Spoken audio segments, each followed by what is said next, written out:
Hey everybody, welcome to HR Summer School. So glad to have you here with us. And I got to bring my companion on here with me. Hey George, good to see you, my friend. Welcome. As always, man, it's exciting to be here. I'm glad to be here. I'm excited for winter break, and I'm excited about these sessions, man. I'm fired up about today. Goodness, me too. It's gonna be so amazing. Everybody, I've been already watching. I was having fun, kind of keeping my eyes on the thread, the out there as over the last half hour, people were kind of gathering, getting ready, building steam, ready to for the pre-show essentially. And so that was a ton of fun to watch the comments and everybody already getting ready for this. We're so glad to have all of you here with us. We're looking forward to a great day as always. And one of the days, why winter break?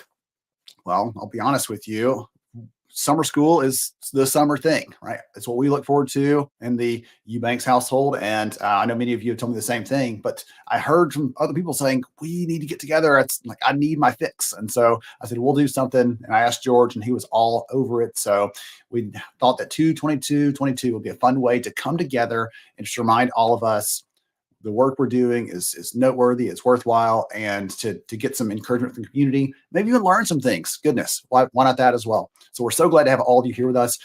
I was watching the chat a minute ago, and some putty summer schools apparently hit the map, and we're being targeted by some spammers and stuff. So if you see something in the chat that says, "Hey, click this link to go and register for summer school" or whatever, avoid that, report that. Don't click that. Bad things will happen probably. And so I've already reported a couple of them, but if you see another one show up, we're here to protect each other, watch our backs. And so just a heads up there.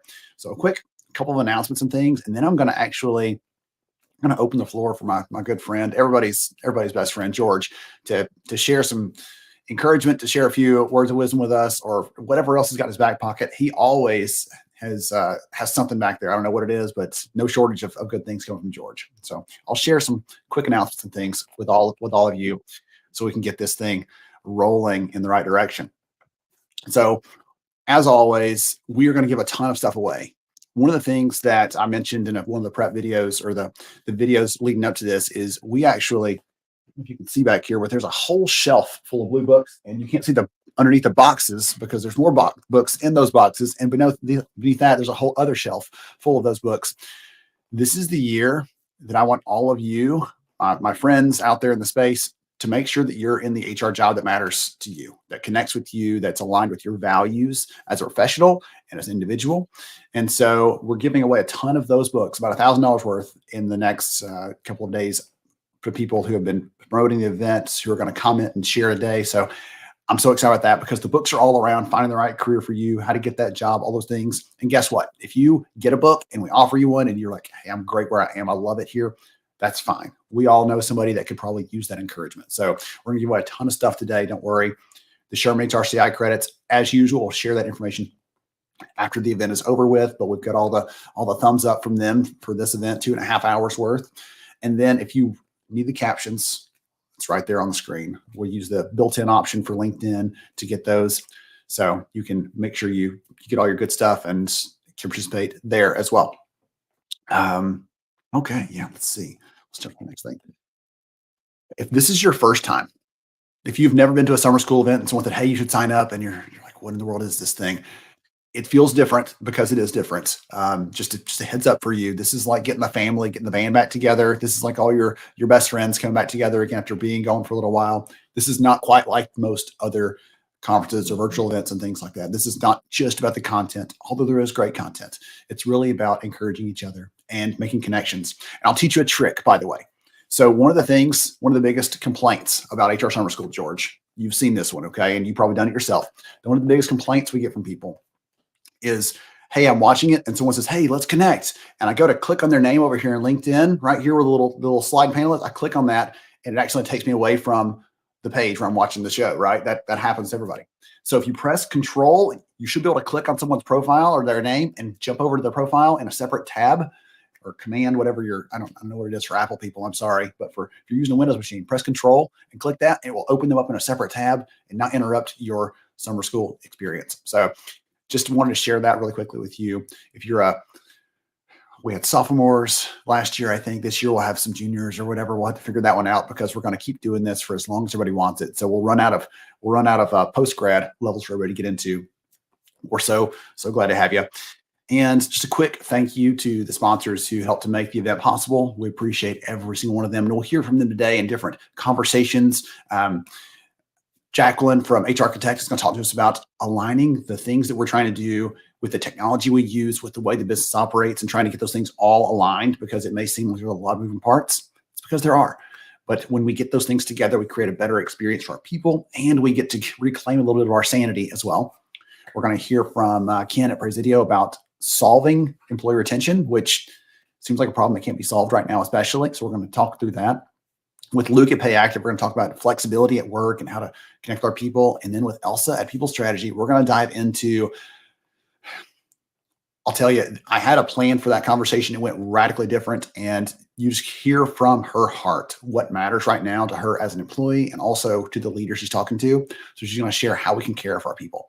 And so I'm so excited to have them here. I appreciate all the sponsors for helping to make this event possible for all of us to get together again. So if you can't tell, I'm losing a little of my voice, George. I spoke a lot last week. I actually had a chance last week to go to Atlanta and speak at an event. And the best part for me, I love speaking and all that fun stuff. The best part for me was after that was over, I had Norma and Melba and Jenny and a couple other people come up and say, "Hey, summer school is awesome. And it's so glad to see you in person." And that was so much fun for me to have that connection with people. So for those of you out there, if I come to your city, I'll say hello if I can and try to connect with you at an event or something else. But all right, I think that's all the things I had on my list. I had a long laundry list of stuff to get through before we jump into some things. So George, one of the things I put on the agenda for us is really getting into HR zone of genius and making sure we're focusing on the right things. And one of the things you told me last week when you were giving me some encouragement, I told you had a new person starting on our team, and you said, make sure you inspect what you expect. And I don't know what you want to talk about. Honestly, I trust you fully. So I'd love to give you a few minutes to give some encouragement out there to the HR leaders that are having a tough time right now. It's probably the hardest time in HR that I've ever seen in terms of being in the space. So what encouragement do you have for our friends here? It's so funny how things change, right? You have something on your heart and your mind. I actually want to share just a wild story. And while I do that, I'm creating a new title. I don't know if anybody has this title or not, but when we hear the initials CPS, right? If you're a parent, you're like, oh, Child Protective Services. That's the first thing that comes to my mind when I hear CPS. But after being a part of many companies and talking to a lot of people within our field and the HR network, we need more chief problem solvers. Really, that's really what we are. We are chief problem solvers, and every company needs one, but it shouldn't just be anyone, right? It has to be somebody that is coming in form of leadership, because I believe that person has to be able to bring value. And when we talk about leadership is really about influence and how we're influencing other people, because the value you bring is a reflection really of the problems that you solve, right? If I'm not solving problems within my company or for my team or for those around me, there's not really value that I'm coming with. And so I want to challenge everybody today, number one, to really start with what I like to call she motions and he motions.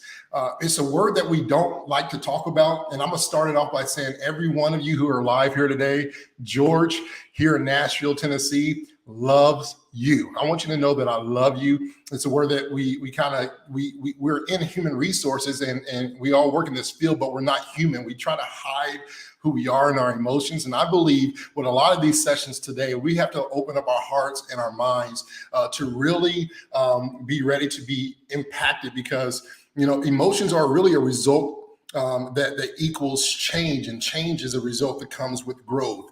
And so I'm here to grow today. I'm here to open up my emotions to say I'm not perfect. I'm not the best. Somebody might have something that's going to impact my life. And it really comes to the story. Yesterday, I had the opportunity. I like to visit coffee shops, and we had a couple of weeks ago, our company brought in this local-owned independent coffee shop. They bust in a bunch of pastries and some drinks. And yesterday, I just went by there yesterday morning. Coffee Bros, just coffee with a K. So it's Kofee Bros here in Springfield, Tennessee. And I stopped there and I talked to this young lady who just went through college, and she's going back to college in a few months for law school. And I began to ask her what her story was. And Ben, I sat there, I kid you not, for about 35, 40 minutes and listening to this young lady. And here I am becoming emotional, right? Something that my wife always says, George, you're so emotional. And it's true. And the problem is that I remember a time where I was not emotional, because as I was growing up, you know, my mom would say, men don't cry, don't cry, don't cry. And so we've learned and built men who don't show emotion. And yesterday I was able to show that emotion and that compassion. And I walked out of that coffee shop, Ben, I kid you not, thinking a different way and a different perspective. And I think it's so important for us to open up our hearts and our minds in the workplace. We talk about showing compassion and being a man and women of empathy and really trying to become touchable. When I walked out of there, I realized that we are so often impressed by people's strengths, but we are connected by their weaknesses. And I'll say that again. So often we are impressed by somebody's strength, but we are connected by somebody's weakness. And this is what I mean by that. I am impressed by Ben's data, his analytics, and all the things that he can come up research-wise, right? But I am connected by the things that he struggles with, his true humanity, where he was able to open up his heart as a friend and say, George, hey, I'm not good, or I'm struggling here, or I need prayer here, whatever it may have been, right? For me, you know, sharing my testimony, my story of my life, or sharing, you know, my 7-year-old son who was adopted. I adopted at 2 years old when his birth mom passed away of cancer on Christmas morning in 2016. That is a weakness that people are connected to. But it's so impactful, and it reminds me, if we shut down our emotions in the workplace, what does that do for us, and what does that do to the culture and the people around us?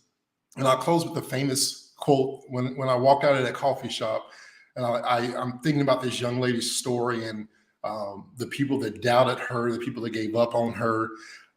It reminded me of that old saying, "Sticks and stones may break my bones, but words may never hurt me." And that is the biggest lie that I've ever heard. If there's outside of, have you agreed to the fine print, right? You acknowledge and you read and agreed. The biggest lie is that sticks and stones may break our bones, but words may never hurt us. And the reason why I feel like that's a lie is because the words we speak becomes the emotion that people feel. The words we speak become the emotion, right? How we edify somebody else, how we may put down somebody else in the workplace, or may joke, thinking that it's an innocent joke, but in reality, those words are life and death, right? It's the thing that could change somebody's perspective and make their day go great. And it can be the thing that holds them back from being able to pursue who they truly are. And so I want to challenge everybody today to really think about emotions and how that allows us to grow. And open up your heart, open up your mind. I want my heart to be open, to be able to make decisions and really say it's heart over mind, right? It's not what I think, it's what I truly feel on the inside, and where that leads us. Are you sure you weren't born into HR, George? Because we would adopt you quickly into this space if you really wanted to be. You know, I feel like I'm family. I feel like everybody has brought me in. I love this HR space, and every month, every week, every year that I'm connected with you and everybody around, I'm learning from y'all. And as much as y'all may be impacted by what I say, it's a reflection of what I've heard and been around in the HR space. And so it's truly appreciated. Awesome. Well, I know there are so many comments, I can't even keep up with all of them, but one of the things someone said, Peter Cersei kind of commented like, yes, we have emotions. Why do we act like we don't? And I think one of the things he's been doing regularly out there, by the way, if y'all don't know Peter, he's phenomenal. He's in the chat. He'll be there today, probably hanging out all day because he loves these events and we love having him there. One of the things that Peter's been doing lately is on LinkedIn intentionally saying, hey, we had a small win today, and I'm going to celebrate that, because some days you don't even get the small ones. You get drugged backwards a little ways in the work we do. And so looking for those little things you're talking about there, and sharing some positivity, sharing some encouragement, because you never know when the chance will come again to do that. One of my good friends was I want to say he was a Marine. He spent time in the Marines, and he's always going to be a Marine until the day he dies, in his words. And one of the things he said that he learned there was you eat when you can eat because you don't know when you'll eat again. And I think that the same thing applies here. Like celebrate those little wins because you don't know when the next one's going to come. And let's appreciate those moments when they are here. And let's appreciate if it is a moment of I'm going to reveal this emotion because it's here. It's a fact. It's ignoring it doesn't make it go away. Ignoring it doesn't make it better. Ignoring doesn't solve whatever thing is leading to this. It's giving me a chance to demonstrate that I am human. And some of you in the chat were saying this gives us a chance to really connect with people. As George, you were saying, this gives us a chance to really connect with someone else when we show a little vulnerability. And we'll hear probably from Elsa today. She's going to touch on that a little bit too in the conversation. So, goodness, I think there's definitely an opportunity here. Thank you for that encouragement on that stuff, George, because again, I told you, I didn't know what you were going to say transparently, pulling the curtain back for everybody else out there. I didn't know what George was going to share. I think that's a great thing to point at right now as an opportunity for us to keep an open heart, keep an open mind as we're going through today, and look for those chances to say, hey, this is the conversation where I need to go and lean into this just a little bit and be a little more open with my emotions and not just be closed up and buttoned up 100% because no one can be all the time. I would say this, Ben. I think when it comes to life and this journey that we're always on, right? We have so much confidence at times, and then there's sometimes where we're wondering, is this decision or is this reaction, am I doing the right thing? As I add a new program or I'm bringing in new pieces, is this the right thing? And this is the battle of doubt, right? Every time you have the faith to believe in something to come to pass, the enemy will give you the opportunity to doubt that same thing. And the enemy that we often have that we don't really want to deal with is not the outside voices. It's not the enemy that's coming against us. Sometimes it's the inner me. The enemy is maybe who I am on the inside and my own insecurities. And so I always tell myself, my greatest enemy is inner me. It's the person that's inside this little head here or this big head that brings upon doubt, that says what if or why, what's going to happen if this, versus just taking a leap of faith, right? Just jumping and believing that what you have been through, what you have discovered, and what you're coming to is exactly what it is. And that is discovered not by thinking it, right? Because that's the battle. Every battle that you face and we face all begins in the mind. The battle always begins in the mind. And that's why it's important for us to lead with our heart and not with our mind, because we have faith to believe it here, but we make a decision here and we wrestle with which one is right. The heart is always going to lead you. You have to defeat the mind. And so every time you have the faith to believe in something, you're going to have the enemy that's going to give you the doubt. You have to figure out the inner you to say, hey, is this a heart matter or a mind matter? And I need to make a decision with my heart. So if someone did not catch that, by the way, he said it quickly, but the biggest enemy is sometimes the inner me. So I think that's a great takeaway. Goodness, you're king of one-liners, George. I'm waiting for my George a day calendar, where I can flip it and get one George comment, a Georgism a day. That'd be tremendous. If you could just take care of that while we're working on summer school today, thank you. Appreciate it. Okay, everybody. Goodness, I hope this was a good encouragement for you to get us started today, to get us reminded about why we do the work we do, because it's important and it matters. And so we're going to dive into our first conversation for the day. We're going to hear from Luke Hollick. We're going to talk about workplace flexibility and turn a little bit on its head what that means, using some of the data George mentioned earlier, but also some of the other things that they're seeing in the space around flexibility in pay and flexibility in other things we can offer people that for a long time were more difficult to do. And so we'll dive into that with Luke, and we'll come back and share some good takeaways and stuff. So George and I'll be taking notes on our end. Take notes on your end. We'll compare when we come back after this. Hang tight. We're going to talk about pay. We're going to talk about some flexibility around that. We're going to talk about giving your employees the things that they demand and are looking for, and maybe shaking up some of the things that you think that they know. And here with me to talk about that, I have Luke Hollick from PayActiv. We're going to dive into this fun stuff, and I'm so excited, Luke. Welcome. Glad to have you. Thanks, Ben. Glad to be here. Absolutely. So before we get into the good stuff, would you take a minute or two and tell the audience a little bit more about who you are and what you do, please? Yeah, absolutely. Luke Hollick. I am the channel manager here at PayActive. What does that mean? I work with some of our larger strategic partners in the marketplace, whether it might be payroll vendors or HCM companies, to help them strategically position earned wage access as a unique qualifier for their business. Before we dive into some of the other questions I want to throw at you, you use the term earned wage access, and I don't know that's a term everybody immediately is going to jump to and know exactly what you mean. Could you paint that picture really quickly, what that is and what that means, so we can have a kind of level playing field for the rest of the conversation?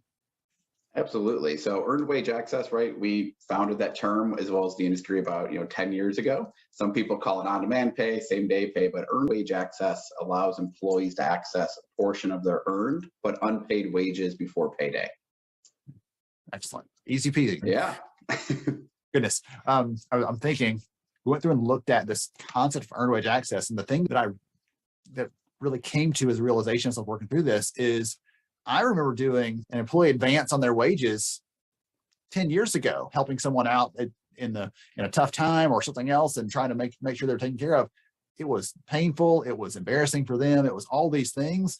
And so I love the concept of really looking at this and serving our people in that way. And that's one of the things I want to queue up for the question is, we hear this term flexibility all the time, and it's thrown around in the workplace every day. Somebody listening right now probably said it today. And yet when we talk about that, it's not always the same thing that our employees mean when we're talking about that, or when we hear them say it, they may mean something different than us. And I'd love to just get some input from you. What's your thoughts on that? Why do you think we skew towards assuming that it means that they want to work from home, or they skew towards meaning that they just want a flexible schedule, and it's not encompassing all these other potential things that we could put into that bucket? Yeah, I think a lot of employers throw that term around, and employees say it too without really knowing what it means. It's easy to say, I want flexibility. And you're like, what exactly does that mean to you? Yes. And the way that I'm hearing it in the market, it's doing what you touched on. Some people want to make their own schedule now. If they're not customer facing, if somebody wants to do the same work from 2 a.m. to 10 a.m., why shouldn't they be able to? If they want to come in the office some days and not the other, have that work-life balance, whether it's taking care of a child or family member, like that's flexibility to those employees.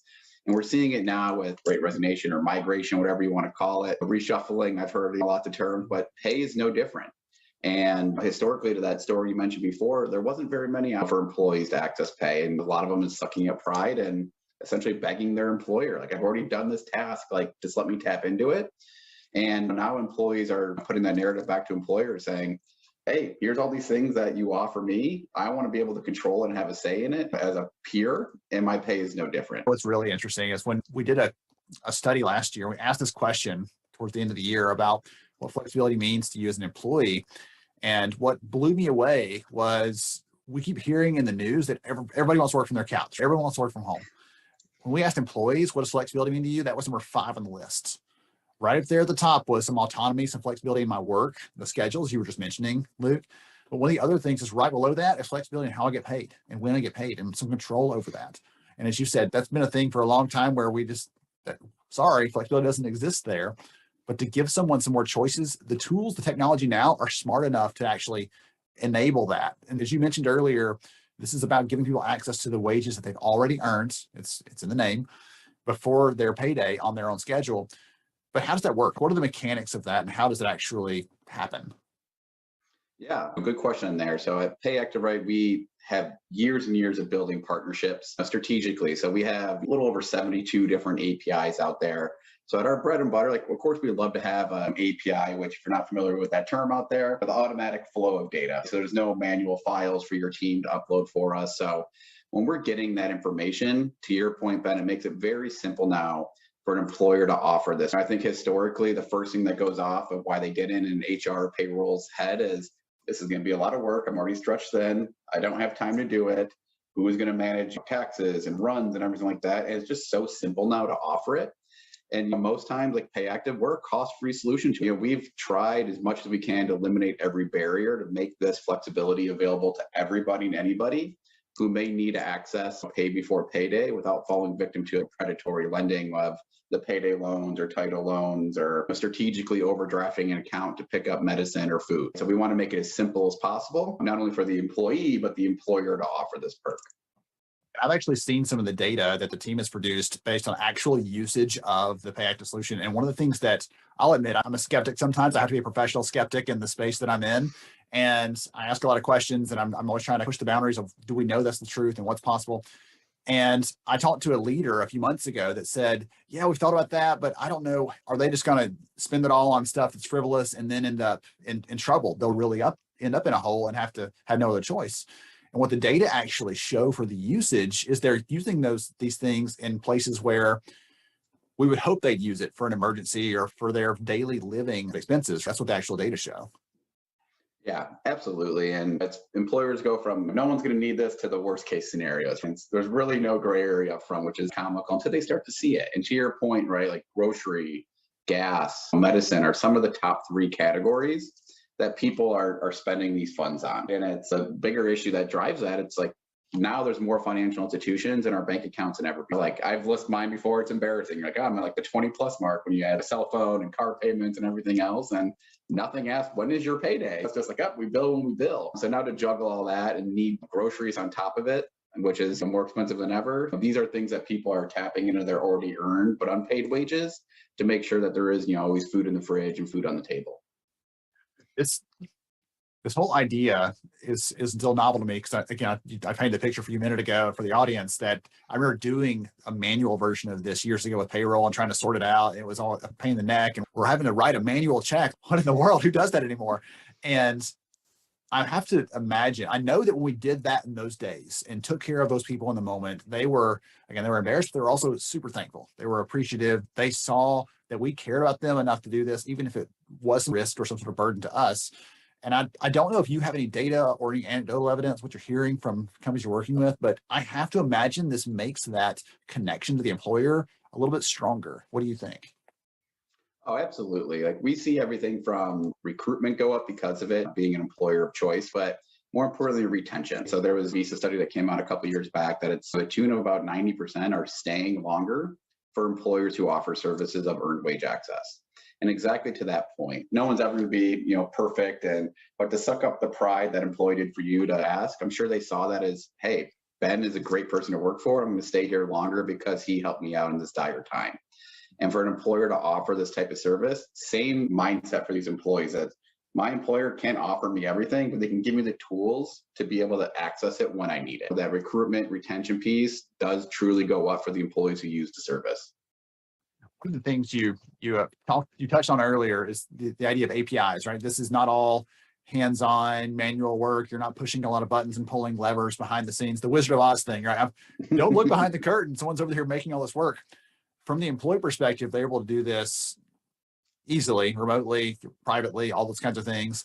But from the perspective of someone managing this as an organization, is this like a free-for-all Wild West? You just get your money whenever you want to. There's cash flying everywhere. Like, how does that work? Can we set rules and permissions? Can we set limits? Can we set, how does that piece of it fit into it? Because I'm curious, someone listening to this for the first time is probably starting to have some of those questions. Like, okay, this sounds neat, but as you said earlier, like, what are all the pitfalls? What are all the challenges? And that's probably the first couple I think of is, okay, there's got to be a lot of paperwork, or there's a lot of manual processes and other stuff wrapped into this that make it, there's got to be a downside. Talk about some of those, what that looks like from the admin perspective and the setup, what kind of control you have of it as an employer. Yeah, absolutely. I touched on before that PayActive, right? We offer this free for our clients. We don't want there to be any roadblocks in there. And not only is it free, but we actually provide the funds or front the funds to employees, if you will, as they request it. So there's no change of cash flow to an organization. We want to make sure that there's no deteriorators for an employer to say, you know what, we can't afford this, or we can't, afford to put that cash out there, so we can't offer it. So when it comes to the administrative piece, everything is extremely simple and very hands-off.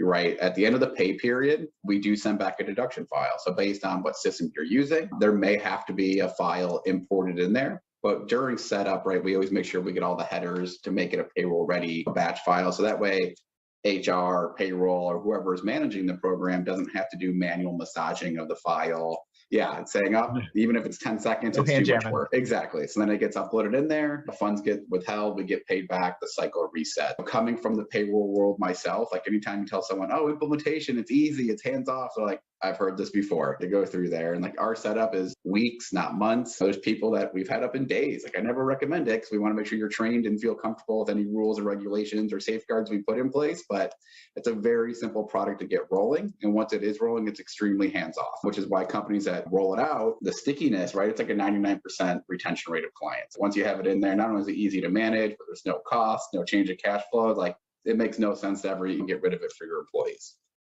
I'm thinking back again, this conversation made me reminisce on all the payroll changes that I've seen over the years and our process and everything else. I remember the time when we were adjusting, we had gone to a different payroll system and we were going to go from 1 week in arrears to 2 weeks in arrears because the new one was just, it was a financial system and the payroll stuff was a headache. And so we were going to have to change that. And there was going to be a 3-week gap instead of every other week. It was going to be an extra week gap. And we went to our employees and said, okay, if you need something, this is 100% confidential. We can help you do this. Here's what we're authorized to do for anybody. Here's how you fill out the form and we'll reach out and make sure this is all taken care of for you. But I was reading one of the case studies of someone that's using this for their organization said, hey, we're biweekly, but if an employee wants the weekly payroll, sure, absolutely. We have to do nothing else to change our processes. Our payroll stays as it is.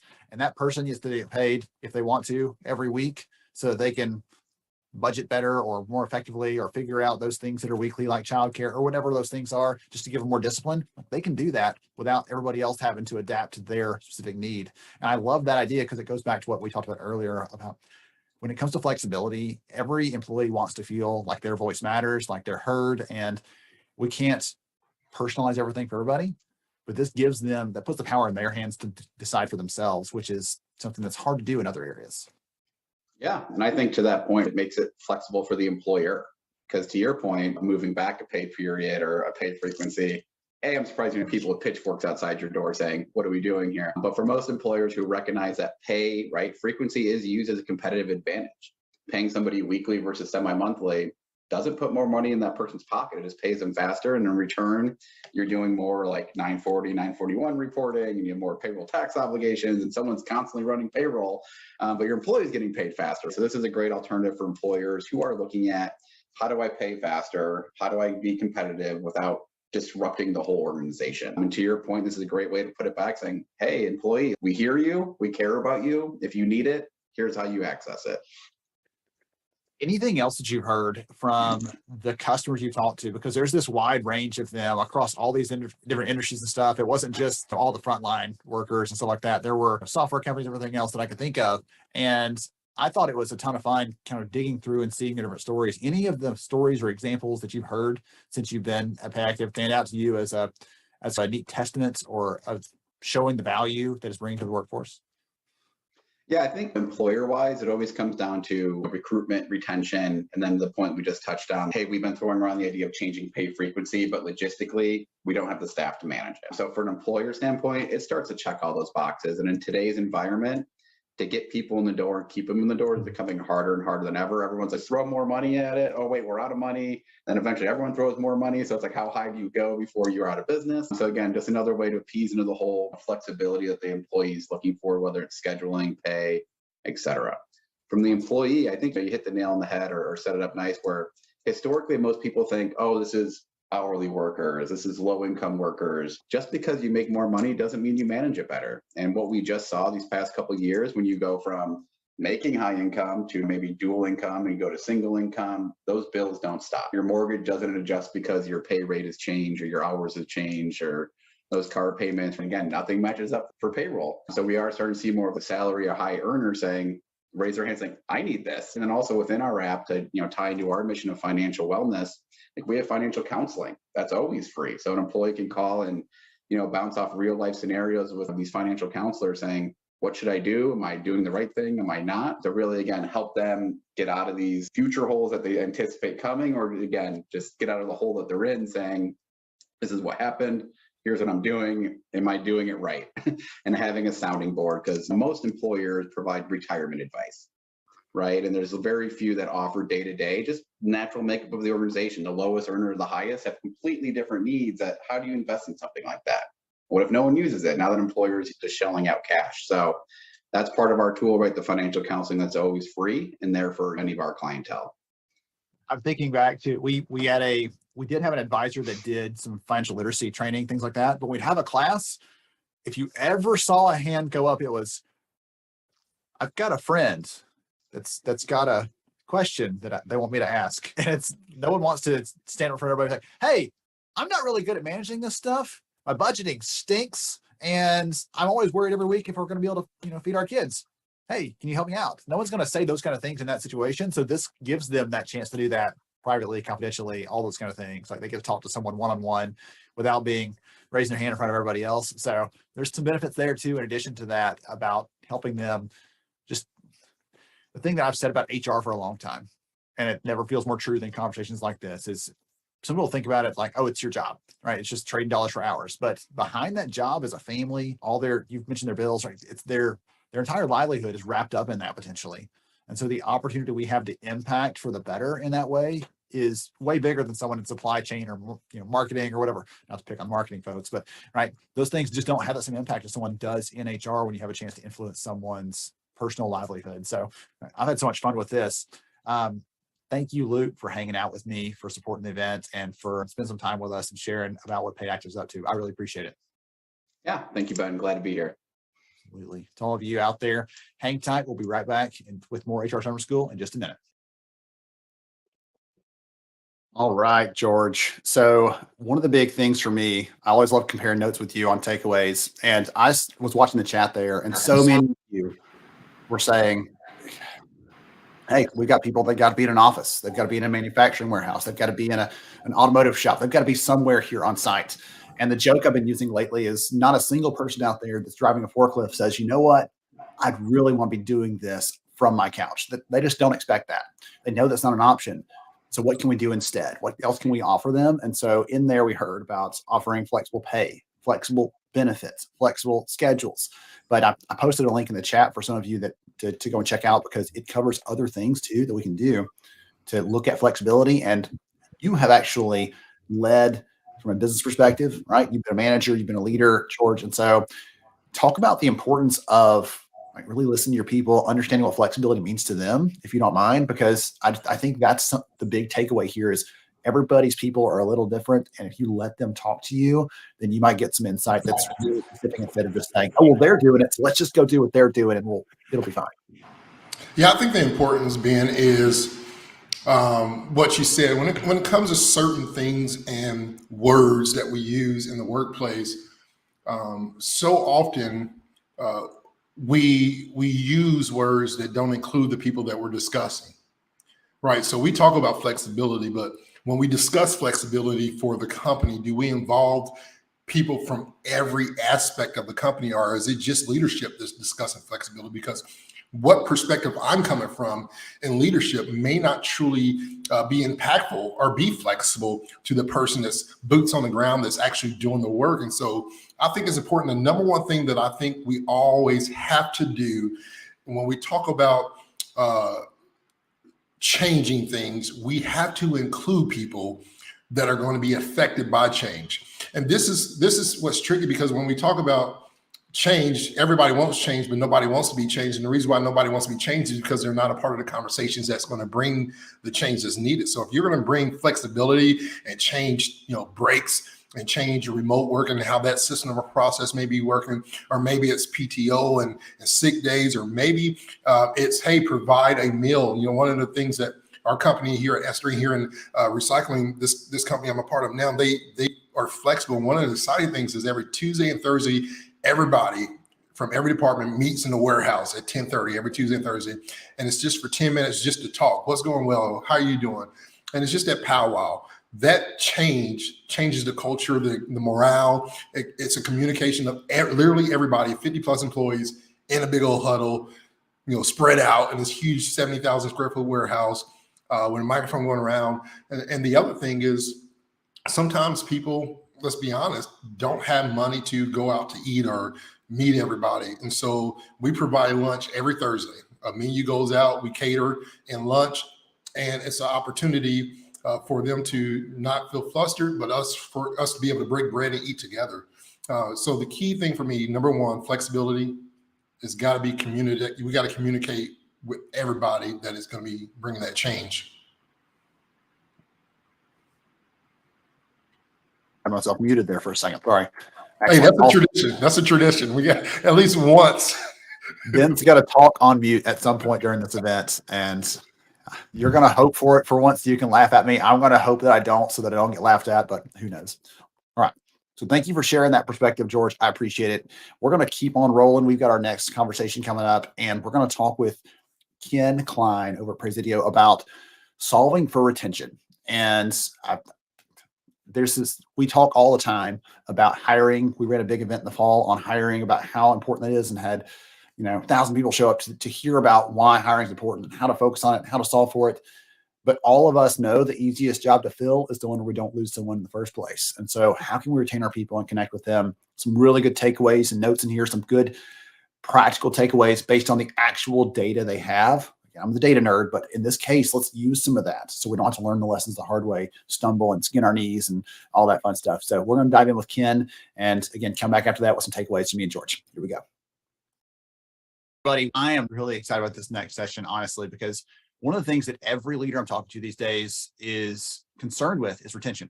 How do we keep our people? How do we understand them? How do we support them? All these things. And I have spent some time with Ken and his team in the last couple of months, and they are getting to the bottom of this in a way that I've honestly never seen before. So I'm excited for him to bring some of those ideas, the insights, all those kinds of things. Ken Klein, welcome. Glad to have you. Great, Ben. It's great to spend time with you. Absolutely. So before we get to some of the fun stuff, I've teased the audience and they are sitting at the edge of their seats. Before we get to some of those things, would you take a minute and tell us who you are, what you do, please? Certainly. So I'm the co-founder of Presidio. We're a venture capital-backed talent retention management AI software company. We were founded in 2019. We're a mission-driven company, so we're focusing on improving employee work life and solving employee attrition. I know that's audacious. And effectively what we do is our product ProCare leverages management accessible enterprise metadata and combines it with AI to provide our clients talent risks, insights, explanations in terms of what's going on with our talent, and recommendations so they can proactively provide personalized care at scale to improve retention. So you use some words in there like metadata and algorithms and stuff. And so in this conversation, we're going to talk about the things that factor into that bigger picture so that the audience can really get it in a practical way, which I'm excited about. And one of the things that came to me as I was prepping for this and thinking about what I wanted to talk to you about specifically is this idea. I wrote this years ago, and it seems never more true than now, that employee retention is not the issue. It's a symptom of other issues in the organization. Would you comment on that, please? Ben, I couldn't agree more. I don't believe, and nor do our clients believe, that attrition is inevitable. It's addressable, actually. The issue is just today, we just haven't had the tools to figure out who's at risk, why they're at risk, and what the heck we should be doing about it. What we built basically is a solution, as I mentioned, leveraging data and AI so you can get after talent risks early. And this doesn't mean just things like compensation risk, but areas like, for example, the work. Is someone burned out? Are they stagnating? Are they disconnected, meaning that they may have lost a number of peers, they're not spending enough time with their managers or skip levels, or maybe their growth is stalled. They're not advancing themselves to learning activities. They've been in their role too long, et cetera. So there's a bunch of things beyond just compensation. I think that if you can get access to these things early, you can do something. Well, that's one of the things I wanted to ask you about, and you already touched on some of those things. There's all these different levers we can pull, or buttons we can push, or pick the metaphor, doesn't matter to me, but there's these things we can do from an employer perspective, from a management perspective, to connect with our people.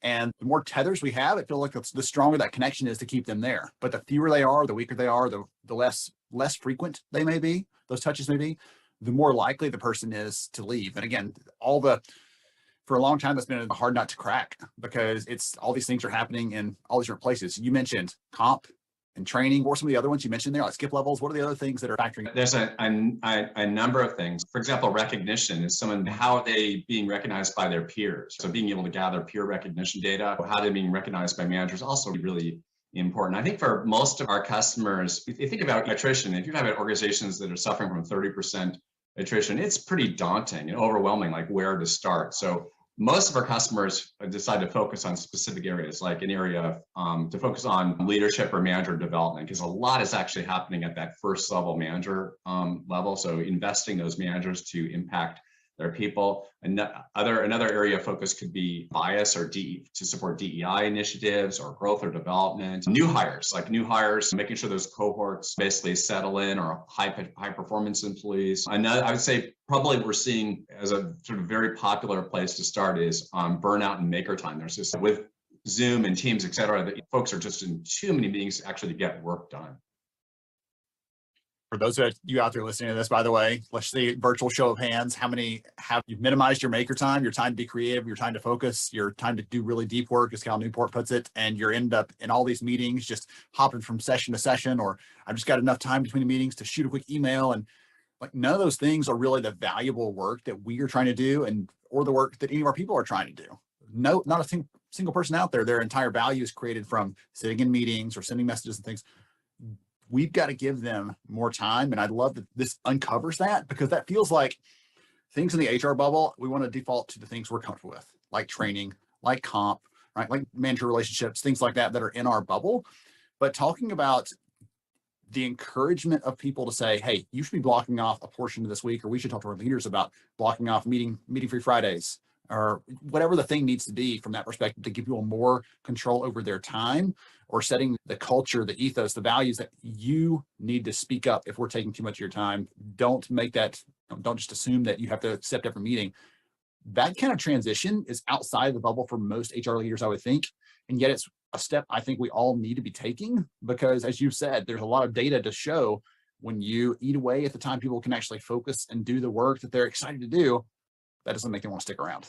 Yeah, exactly. In one case, we were able to work with a high-tech company to basically save 90 person years of meeting time, returning that to basically help to address burnout, and also giving them just more time to actually do their work. I think the other thing is to be able to do this in a personalized way. As it turns out, like, for example, one-on-one meetings, those are really beneficial when it comes to manager one-on-ones with, for example, engineers.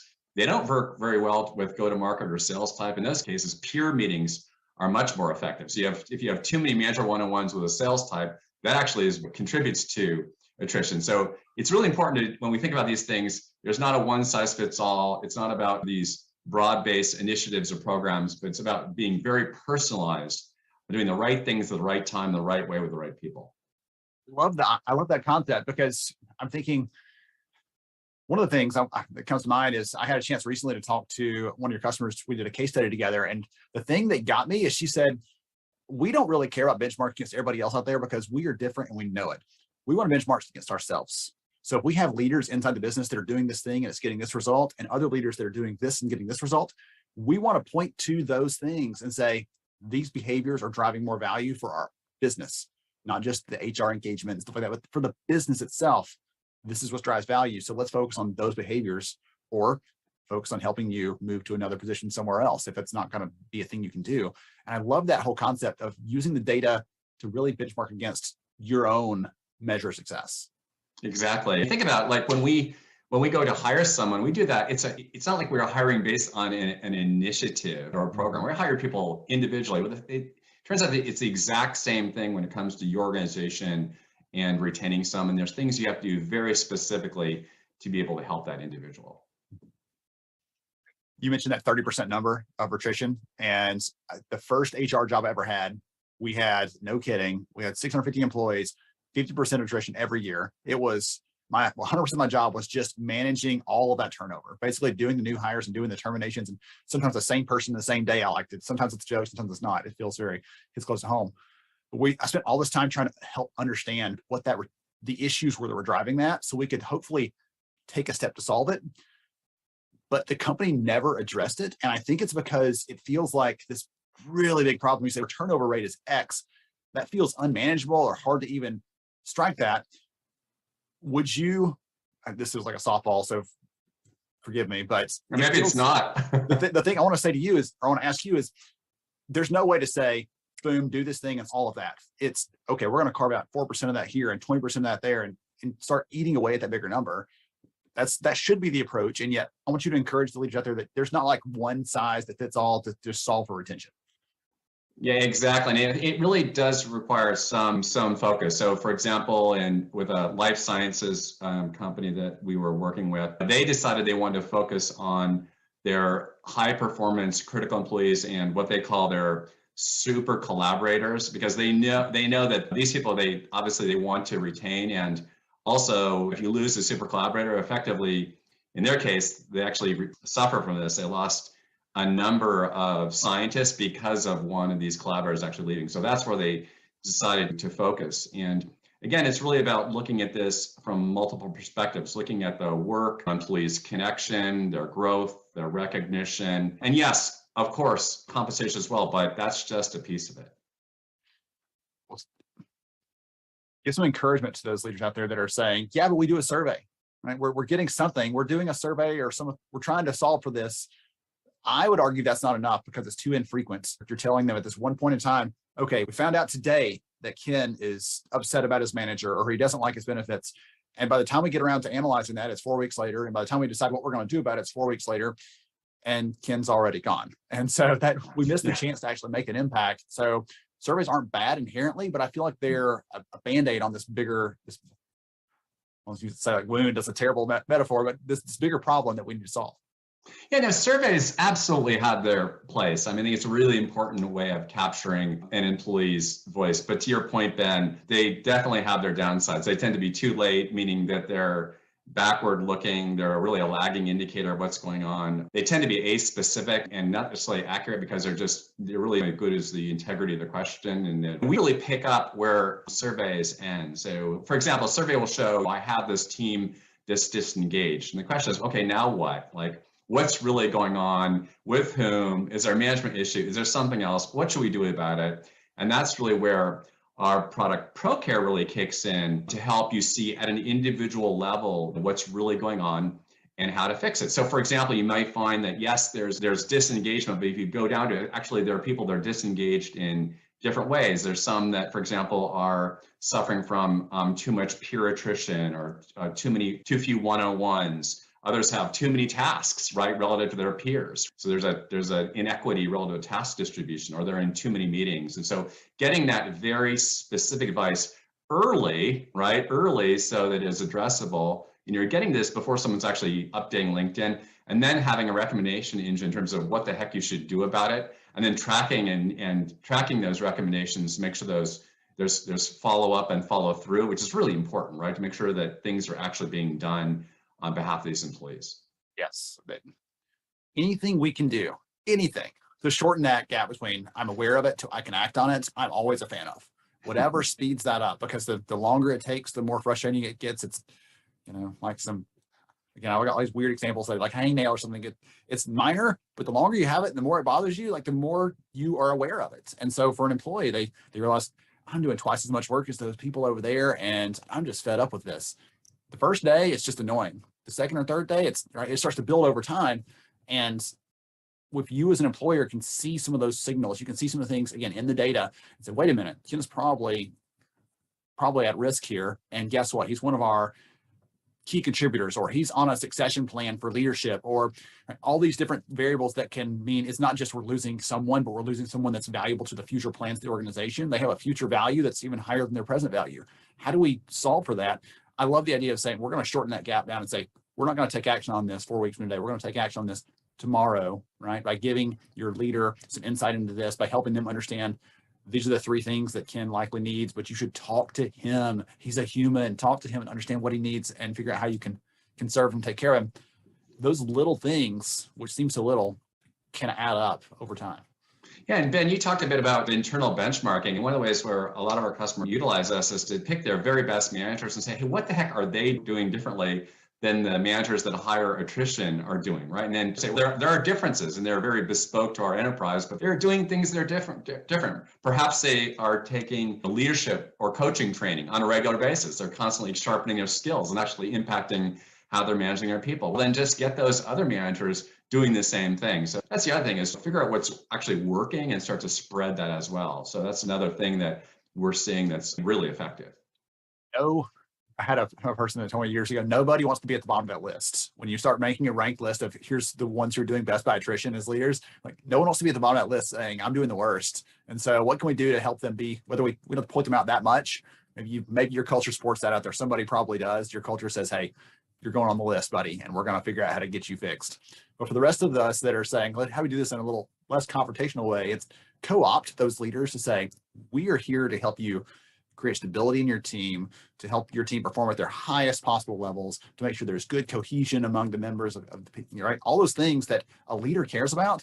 If you went up to one of your people managers right now and said, hey, we can get your engagement up 2 points, they're probably going to say, yeah, thanks, and I could get back to work.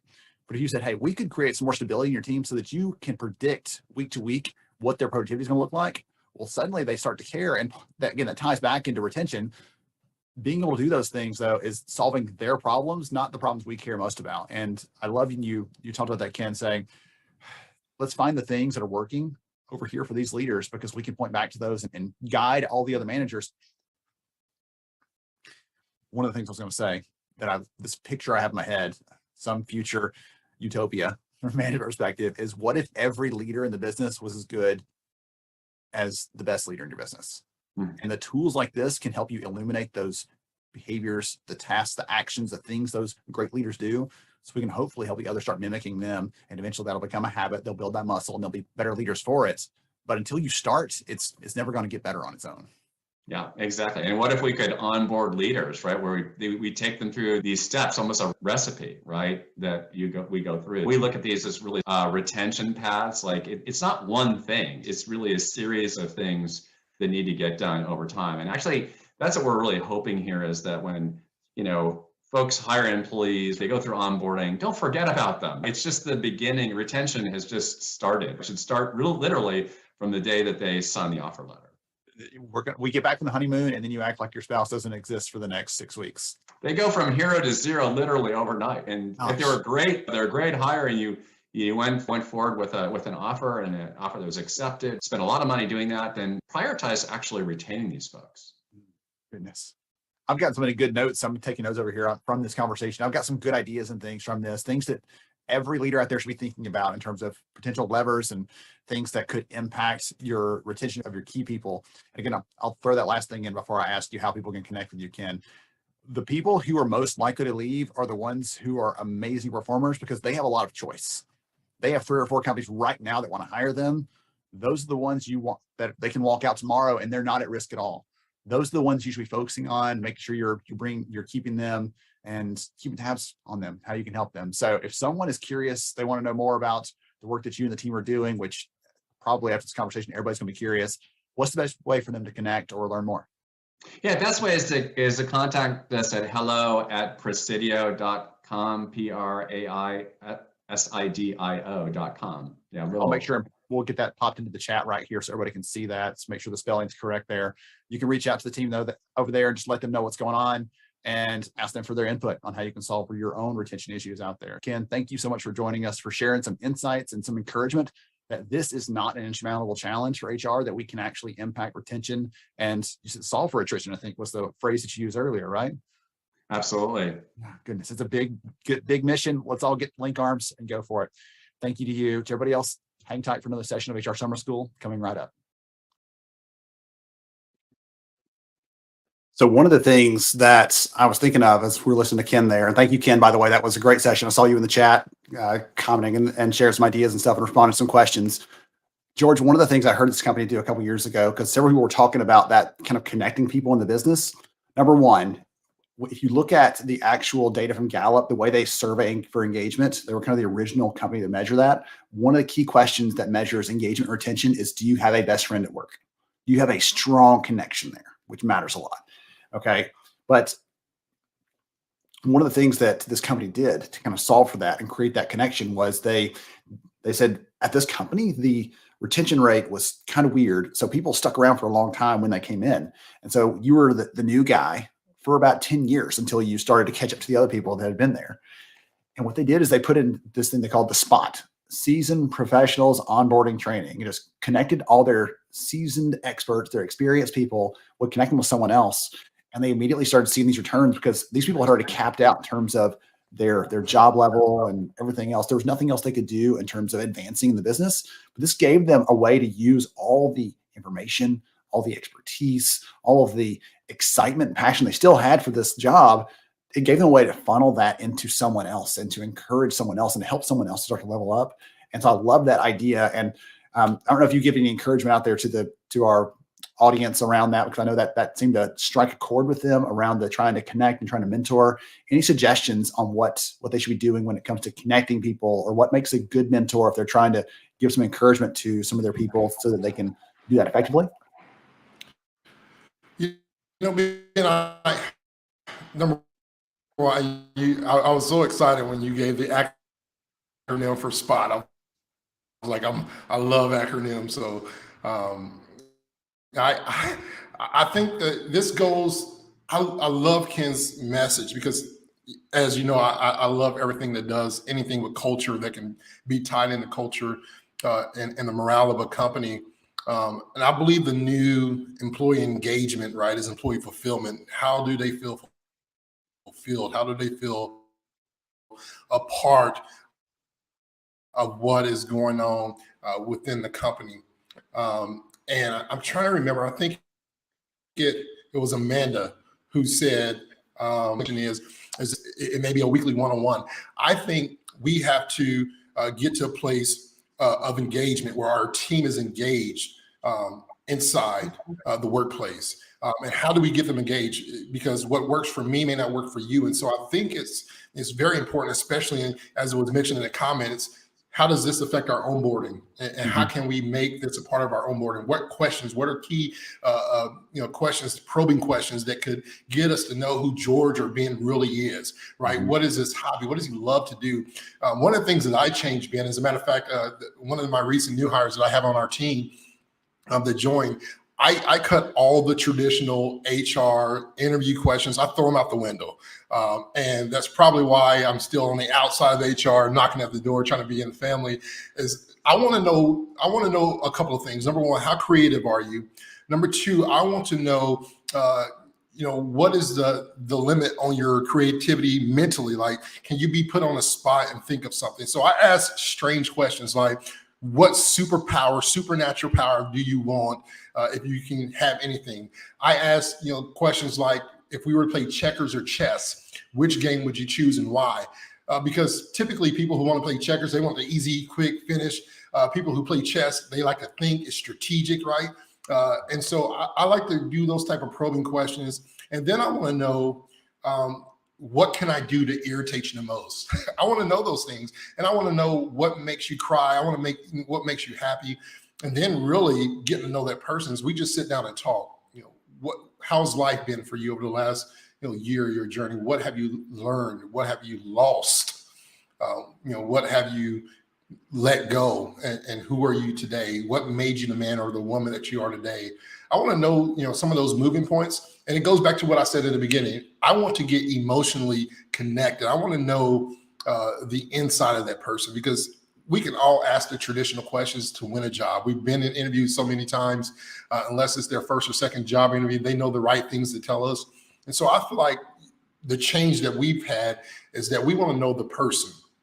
We want to know the man, the woman behind the nice shirt and nice pants and slacks, and hopefully you have nice shoes and socks. If you meet with me, I do say I want to see your socks to the men, because I think fun socks are cool and creative. But those are some of the things that I feel are important to really get these people connected to the business and make sure they're a good fit to you. Really engage in that. I love it. Thank you for that encouragement and that insight. I always have you here as our kind of voice of reason, our voice of management and leadership from outside the HR bubble. I told you we'd adopt you earlier, but we can't, because then you would lose all that. One of the things that makes you so special to us is I'm using you to give us this perspective from, hey, over here, this is what we need from you, HR. This is how you can help us better to be more effective. And this is the way that I'm trying to lead. And goodness, it's not always easy. And so these are the way. So it's fun. I'm having so much fun with this. Okay, we're going to jump into the next one. I talk too much, and then I expect you to keep your comments like 10 seconds, and that's not going to happen. We all know it's not going to happen. So we're going to jump in and hear from Julie Turney. I'm so excited to hear from her, because she's going to talk to us about HR and burnout and the stress that we've all been feeling. She'll need some encouragement around how to fight for that, because we talked about earlier, George, right? You have not heard the session with Julie, right? You don't know what's going to be said there, but you talked about being open being honest, being raw and authentic. And so I think you'll get some good inputs kind of bouncing off of that from earlier from our conversation with George. And you'll hear some good things from Julie for us to dive into. So here we go, everybody. Hang tight. Welcome back to another session here at HR Summer School. I am really glad that you're here for this one specifically. I mean, it's going to be a great day. We all know it, but this session I've been looking forward to because Julie is incredible. She's insightful. She's kind and all those good things. And I'm so excited to have her here with us to talk about well-being and self-care and some of the things that we may think about, but not always in the context of our own selves. We're always thinking about other people around us. So all that, I don't want to spoil too much fun. Julie, welcome. I'm so glad to have you here with us. Hi, Ben. Thank you so much for having me. And thank you for all of those kind words. I will keep them coming. Don't you worry. There's no shortage of those. So before we get into some of the fun stuff that I want to ask you some questions on, Julie, would you take a second and just give the audience a little bit more about who you are and what you do, please? Sure. So first and foremost, I'm a mother of three, 2 boys, 1 girl, who have all finished school. So I have no babies, but they're still my babies. I spent 16 years in corporate HR, and I now dedicate my time, my energy, and my resources to supporting HR professionals who are feeling stuck, frustrated in their roles, and helping them to get clarity and context and just being a safe space for them. And that's me in a nutshell. I love that. And again, we'll get into some of these things, but one of the things that excites me about the work that you've done is you've been there, you've done that right, in the field, and now you get a chance to almost serve as a minister or a supporter, an encourager of those people who are still doing it day to day. And you and I had a chance recently to talk about how much fun that is to be in this seat to say, we may not have to do that thing, but we know exactly how it feels to do that thing. And we love you in the middle of it, right? Absolutely. I think it's so important to share that. So yeah, absolutely. Absolutely. So there's one of the things I want to ask you about. I saw recently that you and the team ran an event focused on well-being, and there's no shortage of topics. You could have picked 100 different flavors of things in the HR world, and it would have been a great event. But why did you pick well-being out of all the things? It's a good question, Ben. We pick well-being because it's the one thing that HR professionals suck at. Like, we are so good at taking care of people in the organization, managing the employee experience from end to end. But there are 2 things that we forget. We forget that we're employees too, and we forget that our self-care matters. And so we thought that it was a great opportunity for us to just remind HR, to take better care of themselves and to come with this open mind that everything you're going to learn is about how to take care of you. And I think it's part of that conversation that we had yesterday, right? Where we talked about putting on your oxygen mask and why we both don't agree with that statement. We are often as HR running on E, that E that we see at the bottom of our car when we're running out of gas. And a lot of times we're either running on E, or if you're a spiritual person, you're running on Holy Spirit. And I think that it's so important for us to recognize that we have to pause at certain points in time to be able to take care of ourselves and refill our cup, refill our engines so that we can continue to support and share and hold space for people. If we just keep giving, but we don't keep taking in so that we can benefit ourselves, so we can benefit others, we won't be any use to our organization or our family, most importantly. So that's why we created the Wellbeing Summit.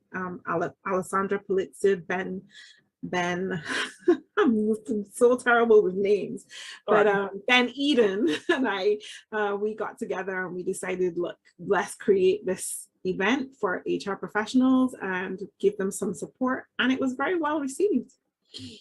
That is awesome.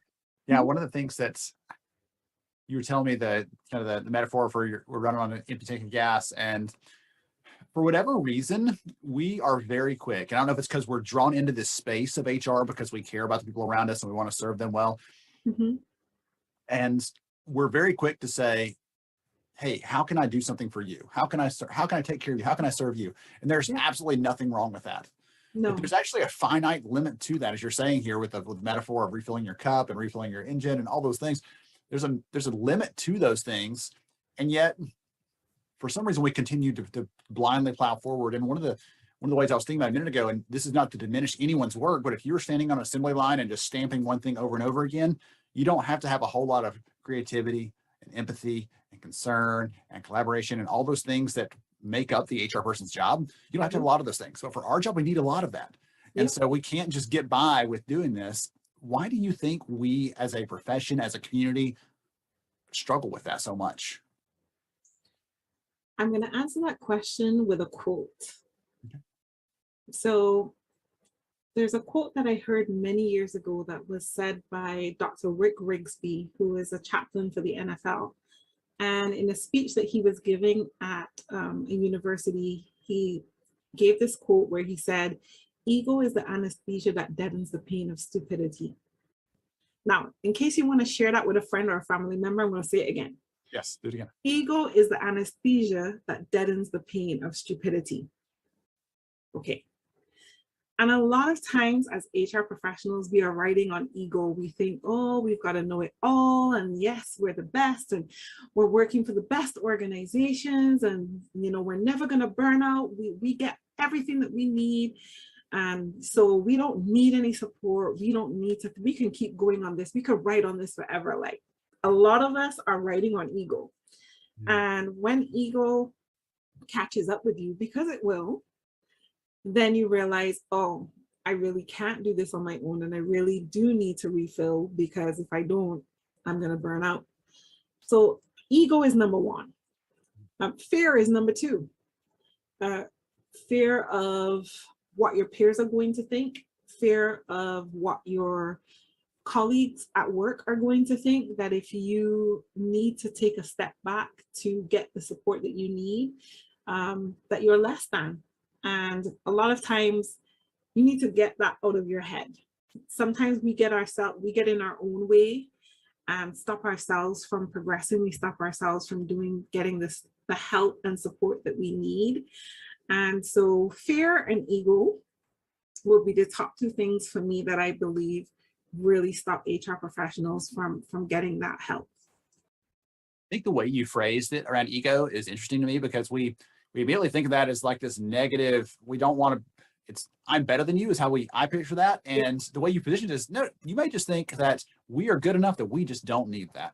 Maybe somebody else needs that, but we don't, because right, we're doing We're all on this top of the great work. world. Yeah, we've got it figured out. So many times, if I had $1 for every HR professional that said to me, you know, I've been at this for 10, 15, 20 years, I don't need any help, I'd be a very rich woman right now. Wow. One of the things you kind of commented on earlier, and for the audience's benefit, I'm going to repeat it here, because I don't know if the podcast that I did with you will come out first, or if this episode will come out first. So we'll just do this. We'll tell them really quickly. But I was telling Julie, I'll give you all behind the scenes look about how much I hate the phrase "put your own mask on first." Yeah. And the whole sentiment there is around just surviving and getting by. So the way that I like it, and Julie and I both were having fun with this, the way that I prefer to look at that is to serve from a full cup. Fill your own cup so you can serve others. It's not just about survival, it's about serving. And Julie, you had a really intriguing comment on that about, because I hadn't thought about it this way. You talked about the other negative side of looking at it from the put your mask on first. You're like, we're heading towards doom. We're heading towards something very bad if we're putting our mask on to try to survive. And that usually doesn't save you anyway. So I love the idea. And you've mentioned kind of filling your cup and everything. I want the audience to catch that piece of it, because all of you out there, we're picking on you a little bit, because we love you a lot. Yes, right? we do. Mm-hmm. So now that we've kind of shined the spotlight on this problem and this challenge, and everybody out there right now is raising their hand saying, yes, that's me. Okay, Julie, I'm with you. What now? What do I do? So any advice or recommendations, any encouragement you can give to the people listening in right now? They're all, again, our peers, our friends, and they want to do better at this, but they may not be sure how. So what recommendations do you have? Number one, get help. And don't be afraid or ashamed to do that. So whether that help that you need is in the form of a therapist, get it. I was sharing an experience with someone a couple of weeks back where I was saying, I've been going to therapy since 2014. And now that my role is switched and I'm out of corporate, I need therapy now more than ever. ever, because in supporting HR professionals and being that HR safe space, it means everyone's coming at me. My clients are coming at me with their stuff because they feel safe to share it. And sometimes the stuff that HR professionals are sharing with me is hard, is hurtful, is painful. And so I'm not ashamed to say every once in a while I tap into my therapist to get some support. So you have the option there to go to therapy. Also, get a coach, hire a coach. Like we always say, you don't trust a coach that doesn't have a coach, right? But you expect an organization to trust HR who doesn't get additional external support. How do we do that? Because now we're just organizations are relying on your knowledge, your expertise as a department of one. You don't know it all. And if you're afraid to get additional help, additional support to bring in those in extra perspectives, how does the organization know that they're actually getting the best HR support that they could possibly get? They don't, because you're withholding that by not seeking additional support. So I would say get a coach, go to therapy, and then practice all the self-care techniques that you can possibly practice, whether that's mindfulness, journaling, recording your own experiences. Sometimes I use my phone and I record voice notes in moments of frustration. And then I listen back to them and I go, oh boy, I was really having a tough day there.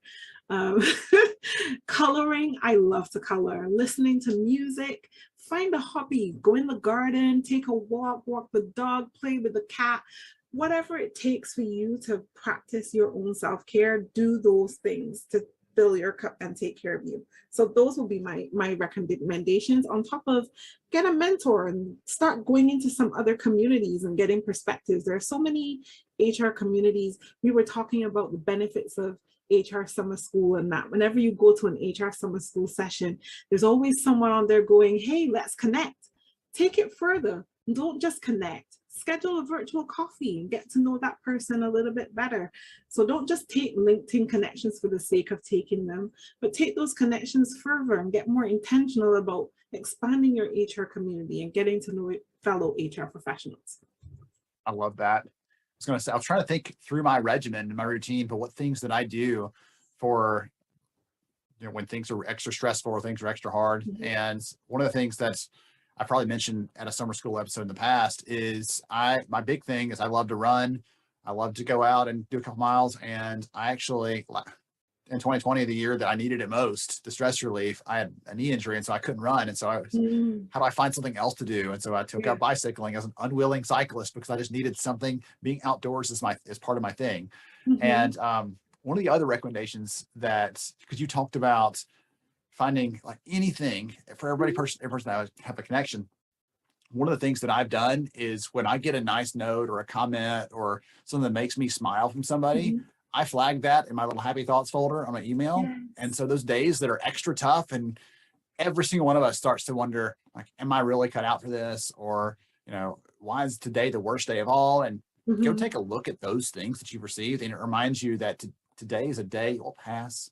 There are seasons of busyness and difficulty, but this is a snapshot. It's not the entire film strip. You're not seeing the entire thing rolling out and what's before and what's next. And so just, again, some encouragement there that the valleys can seem very dark and very deep, but when you climb out of there, you enjoy the view that much more, I would say. So just some things that I've seen use. And by the way, for everybody else out there, Julie didn't ask this. I didn't ask that. Yes, but she and I would love to see what all of you do. If you've got a thing that you do that's your secret, like this is my stress buster. This is how I get some relief. This is who I talk to. This is my right. Share those things because your encouragement, your ideas may help somebody else that's looking for what theirs needs to be right now. So just some encouragement there too. Yeah, for sure.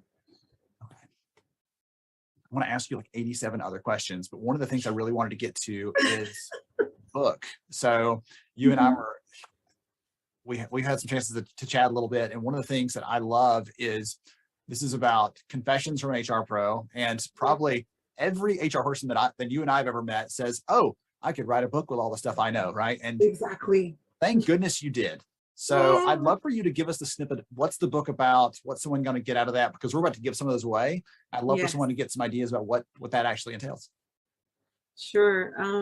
Confessions of an HR Pro, Stories of Defeat and Triumph is a compilation of stories from myself and 10 other amazing HR professionals who agreed to take this journey with me and help me to author this book of our experiences in the HR space. And it covers a whole bunch of things, from dealing with good and bad managers, how do we deal with mental health, how we manage the recruitment and selection process, lessons learned.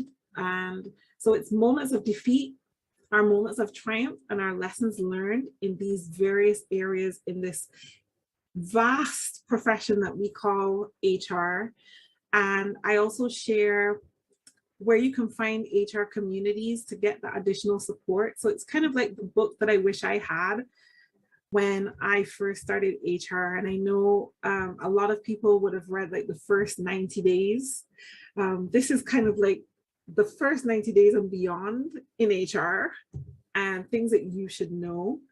If you're now coming into the space, just recognize that when you get here, as much as you start with, I'm here because I love people, that will change. And here's why. And the challenges that you're going to get with leadership for different things, whether it's developing yourself or developing others or getting good HRIS systems. And it's also for the people who are still in the profession that don't deserve to be here. Goodness. Okay. I love that. Yeah. That is incredible. So we're going to go through, I'm going to go back through the people who have chimed in during the session, who have commented, who have shared, who have made some suggestions or some encouragements during this session. I'm going to go and grab 3 of those right now. We're going to give away some of those books. So keep an eye on the chat. We'll be announcing it in a little while too, probably, but keep an eye on the chat. We'll be giving those books away. Thank you to you, Julie. If someone wants to find you, wants to connect with you or follow more of your work, or they want to go past that just LinkedIn connection and have that virtual coffee with you, what's the best way to connect? Find me on LinkedIn. All day, every day. That's where I live. So if you go to my bio, and please connect. Don't just follow me, connect.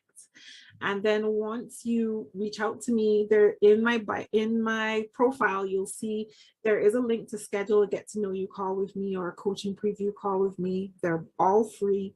And let's talk and see if there's any way that I can support you or help you in your HR journey. You are a connector. So even if it's not it's just a, hey, I'm glad to meet you, Julie. I love your session, whatever else, but it might be a, hey, I'm looking for somebody for this. And you're a great connector too. So there's lots of good reasons to connect with this fabulous person. So thank you again for joining me for summer school, for your kind words about it earlier. I really appreciate you for being willing to share some of your time, your expertise, and your passion for this field. Everyone out there is going to be better for it. And I know I am. So thank you so much. Oh, thank you so much, Ben. I really appreciate it. And I appreciate you. I think that what you're doing here is absolutely amazing. And like I said to you before, no matter what happens, if you move on to bigger and better things, please try to keep summer school here. I really, really appreciate it. There's nothing bigger or better, Julie. Come on now. There's nothing bigger or better than the amazing community that is summer school. So awesome. Well, thank you again to everybody else out there. Appreciate you for hanging with us. Stick around for another session coming right up. Number 1, there is nothing bigger or better than summer school. And number 2, George, I want to open the floor to you. I think that was a great riff off of some of the things we talked about to open up today. And I'd love for you to respond to that, anything, or what's your gut feeling activity, since everybody's sharing theirs. What you got?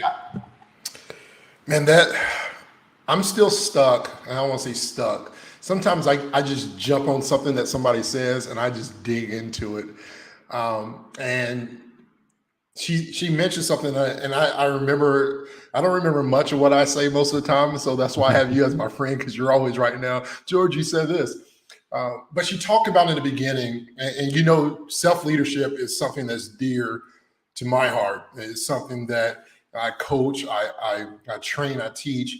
When it comes to self-leadership, we have to take care of ourselves. And so when she talked about, you know, pouring an empty glass, right? You can't give what you don't have.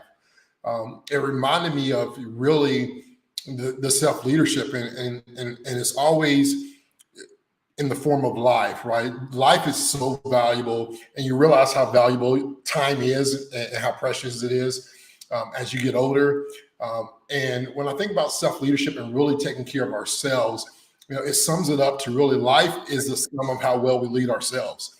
What good is it if I say something that rattles your brain and motivates you and inspires you?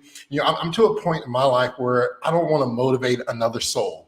I want to inspire people, right? Motivation is an outward thing. Inspire inside of somebody that really touches their heart. We talk about the feelings and emotions and things of that nature. Life is to somehow well we lead ourselves. And often I have to remind myself, when she said that, I literally stopped. I smirked and I asked myself, George, how well are you leading yourself? Because, we talk to everybody else, but we don't talk to ourselves, right? We don't speak to the man or the woman in the mirror. But I have to remind myself. And so when she starts speaking on that and really giving back last summer in summer school, I said, the worst place for a hungry person to die is in a grocery store, where you're surrounded by everything that you need to survive, but you starve to death because you don't know how to approach it or maybe go to it, right? In the HR field, we have a lot of good things around us. We got the great principal, Ben Eubanks, who puts on HR Summer School every year.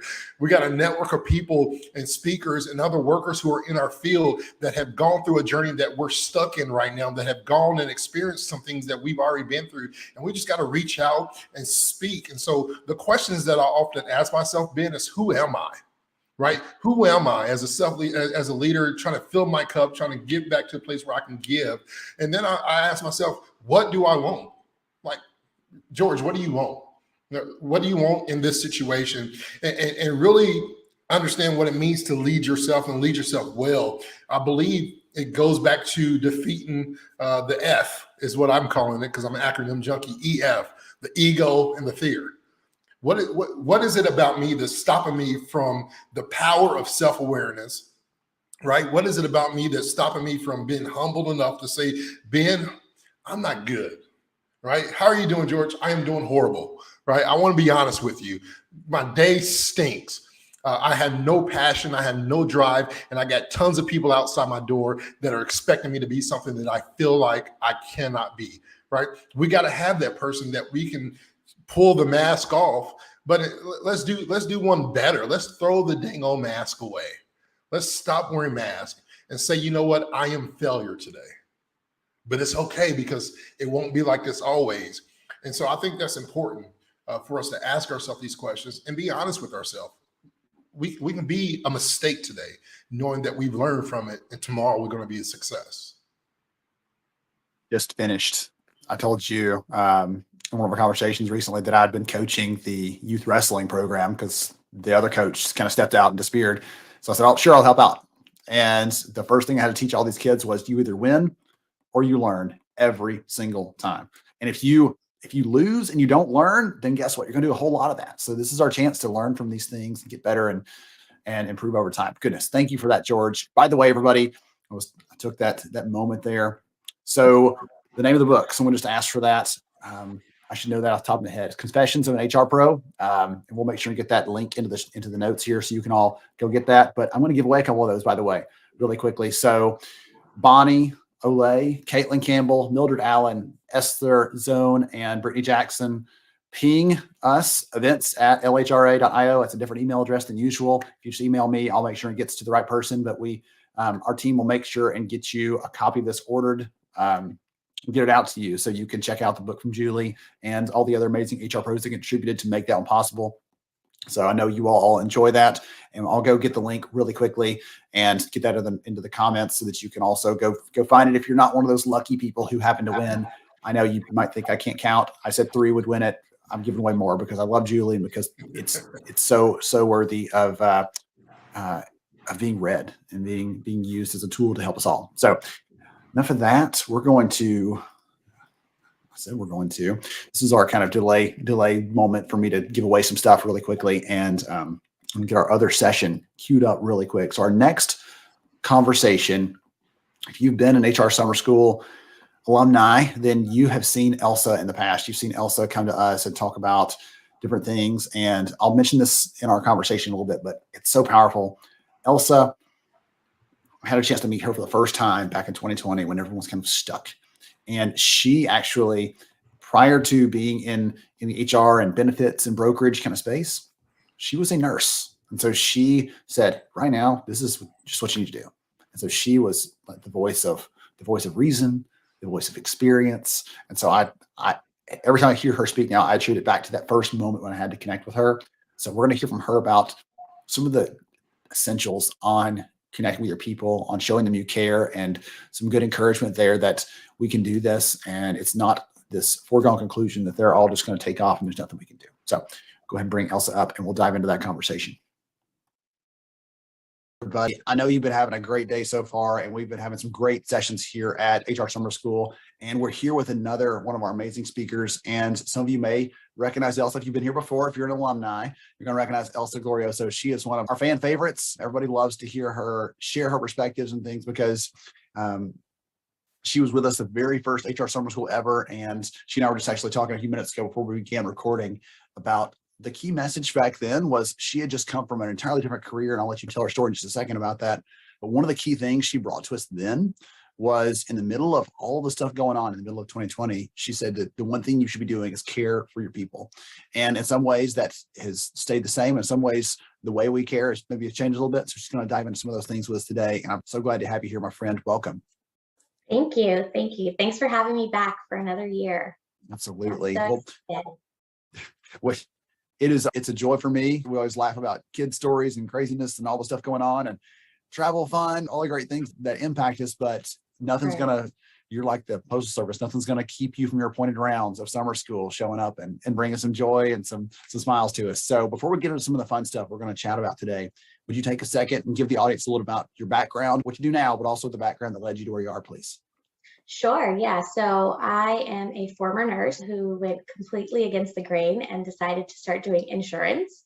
And so I joined the dark side, if you will, now the vice president of insurance services at People Strategy.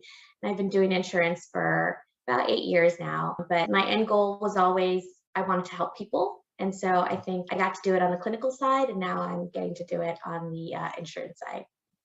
That is awesome. And that it's so fun to keep through that mission, even if the face of it changes day to day, how you're doing that or what you're approaching it, the end goal of making a positive impact on people that's so fun. Actually follow you on LinkedIn. And by the way, everybody, you should just click on over to Elsa's name. We'll tag her in the chat here so you can follow her on LinkedIn because she was posting recently about the things that she saw from her perspective.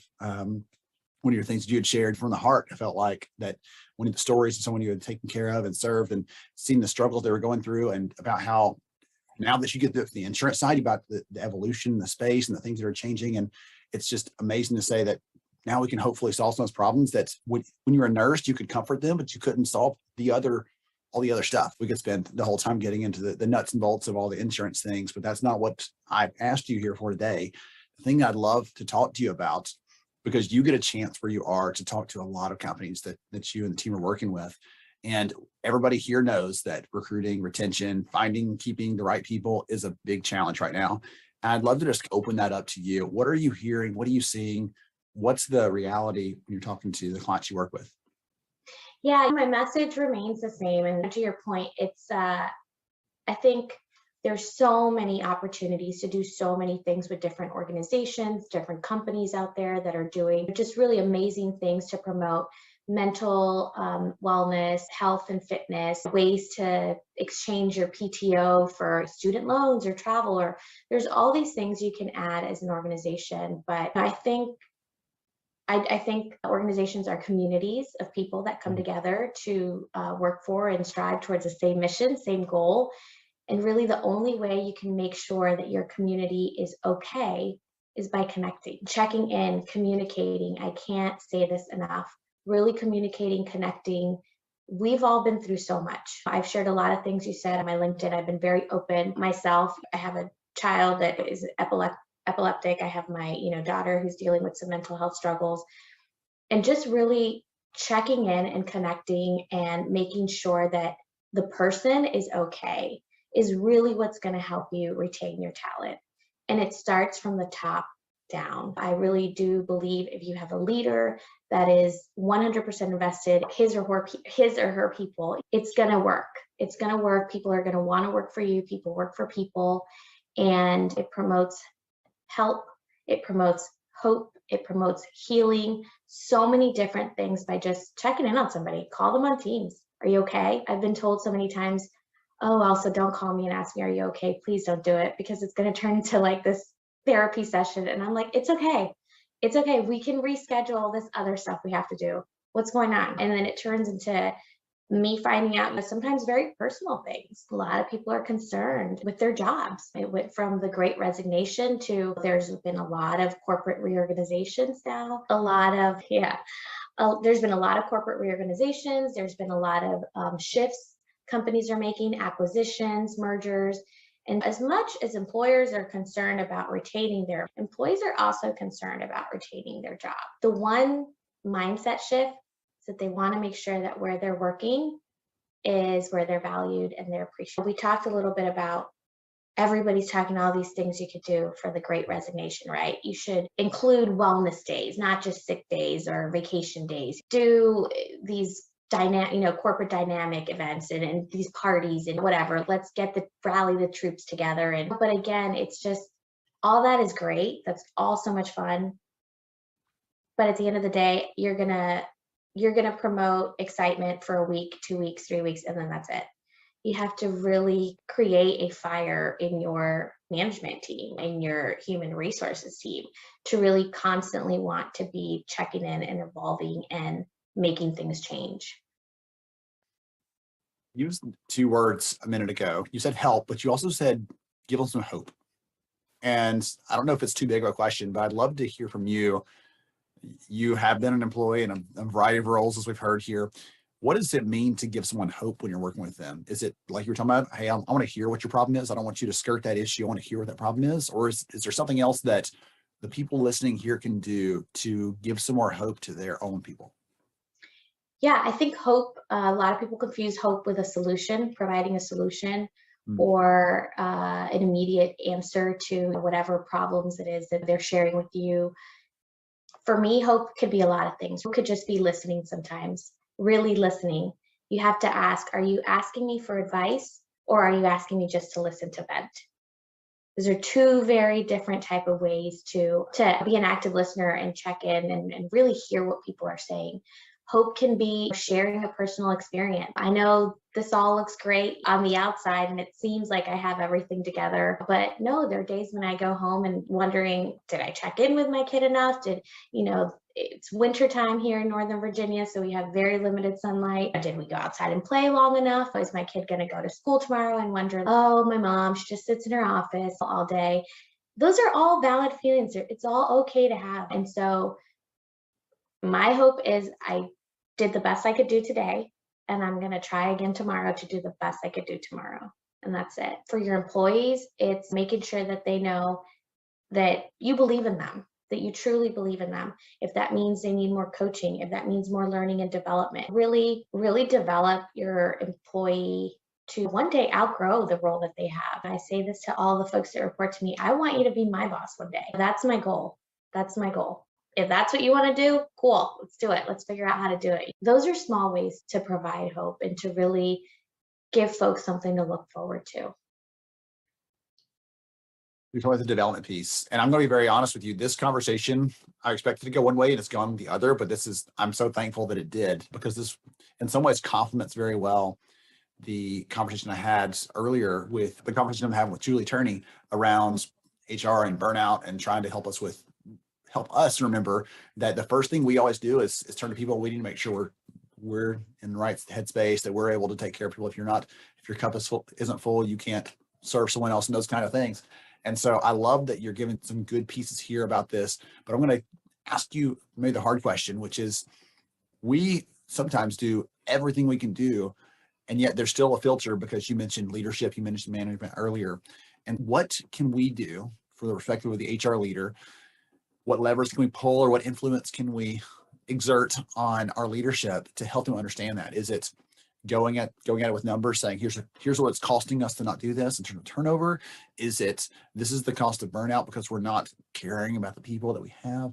I don't know the answer to that. So I'd love to get some input from you on what we can do to influence them to step in as well, because we can wear ourselves out and not even make a dent across the workforce if we're not getting their own leaders involved in actually helping to, I don't know, lead for once.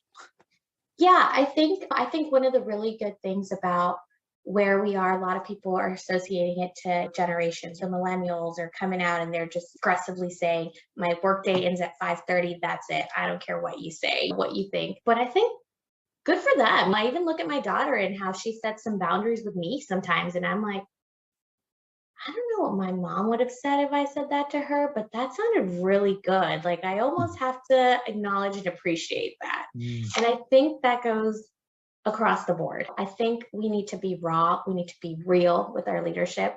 Everybody's trying to serve this pretty cake with the icing and making sure it looks beautiful. No, sometimes we have a half-baked cake. That's just the reality. And you have to tell them, guess what? You gave me a really bad oven to cook this cake in, or you gave me some really bad, this is what I need. You want this to go this way, this is what I need. And to a certain extent, holding yourself accountable too. Holding yourself accountable.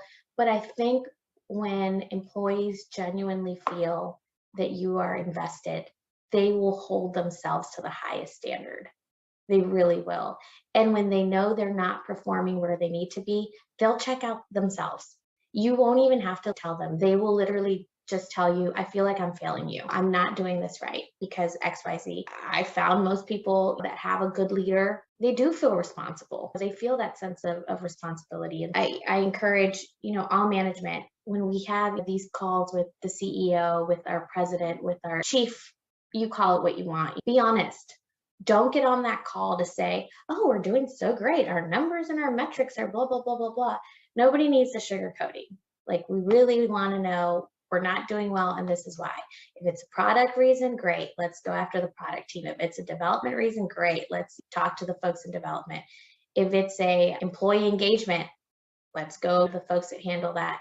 But unless you're being honest, unless you're being real, it's very hard to get leadership. They're like an airplane, right? They're like 30,000 feet all the time. Sometimes you got to tell them, okay, it's time to land. Like, we got to start descending here, and you got to start listening to the instructions. That's what I encourage everyone to do. I know it's hard. I know sometimes it's intimidating, but really, I think everybody values honesty and authenticity. Yes, for sure. We use the word raw too. Let's give it to them a little unfiltered. We actually just finished some research recently on mental health and well-being at work. And one of the things that's made my heart ache, honestly, is going through and reading some of the comments people put in there about how they felt. Like, we said, what's the culture of mental health at your organization? And people said everything from, oh, it's good, just very bland and basic, it's good, all the way through to one of the ones that hit me hardest was someone said, we are overworked, we are understaffed, and we keep asking for help and no one cares. And you read things like that, and we want to talk about retention. We want to talk about all these lofty goals. You mentioned employee engagement, all these things we're trying to strive for. If that person works there, they're never going to be engaged until we solve for that, until we actually listen to them, as you're saying here. So I think it's almost like bringing us back to the basics, the key things that we should be remembering. We get caught up in the shiny stuff sometimes. Hey, I'm an HR person. I get caught up with the shiny stuff too. But I love the focus here on being clear, being credible with your leaders, being open with them, but also the same thing to our people, saying, hey, you know what? If you're not perfectly okay, you know what that makes you? Human, just like the rest of us. No one has to be perfect all the time. Goodness, there's some really good insights in this.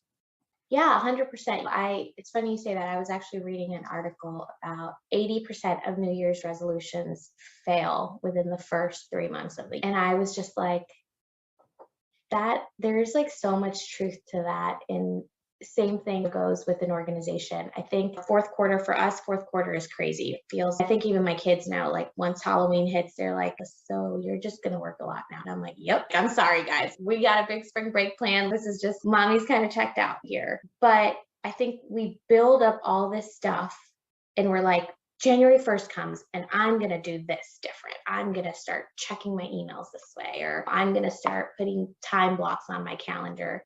And then February hits, and here you are with like 300 emails in your inbox. It's 5 p.m. You haven't done half of what you said you were going to do. And those are things that I think you should be honest with your management, with your boss. I report to the CEO of my organization, and Jim will tell you, he's like, "You're very quiet. Are you okay? Something going on?" And I'm like, "Nope, I have 300 emails in my inbox, and I'm here at this meeting, and I just want to like get them done." He's okay, let's cut down this meeting. I'm like, yeah, let's cut down the meeting. Let's not have meetings to have meetings. Can you let me just check in on here? And he's really great about picking up. I'm not the best. I'd never be a great poker player. My face gives everything away. Hughes, yes. And he's very, very perceptive now. And your face is not really agreeing with what I'm saying. And yeah, no, it's not. But just being honest and saying, look, I'm really backed up. I need to catch up. Can we cut down this meeting? Can we, catch up in 2 days versus today? Again, all those things, the way you respond to that, as well as a leader, as a manager, that's the kind of stuff, that's the small details that keep employees happy and keeps them where they want it, where you want them to be mentally and performing at their highest level. Yeah, I'll wrap with this because we're getting close to our time. One of the things that sticks out to me after hearing you speak is I've never shared with you, but I need to now. The research we finished in the fall around the great resignation / the great reprioritization, right? How people are making different choices about what matters to them in life and at work. And one of the big things is the news kept telling all of our friends here in the HR audience that are listening to us, hey, this tidal wave is coming and you're rooted to the ground, and good luck because you're about to get just wiped out. And what the data actually said, when we actually asked the employees, they were saying, please listen to me. Please. I have something. If you just do, this is what I need from you. And they talk about it like people leave jobs for fun. Most people don't leave jobs for fun. Okay. It's an emotional cost. There's a financial cost sometimes. It just takes a toll on you to do that. You're disconnecting from all those relationships you had. So people don't do that for fun. They do it when they feel like they have no other choice. And so some of the suggestions and things you've shared here today are going to give all of our friends here in the community some good encouragement that this is possible, and you don't have to have the major giant 6-figure budget to go out there and care for somebody, because the cost of kindness is exactly free. So thank you so much, Elsa, for joining us, for sharing that encouragement with everybody. I appreciate you for the work you're doing and for the mission you have to continue impacting these lives of our friends here in the HR space as well. That's right. Thanks so much, Ben. I appreciate it. Stay connected. That's what I'll leave this with. Stay connected with everything you do. Be connected. We'll use that as a call to action for everybody else out there. I'll make sure and drop Elsa's handle here in the chat. So you just reach out to her right now, connect with her. That's your first step. And then spend some time with some of these other people, not just connecting on LinkedIn and all the social stuff, but have a phone call with somebody, have a connection with somebody that you can build a real relationship with, because that's where the real value comes from, as we can all tell you.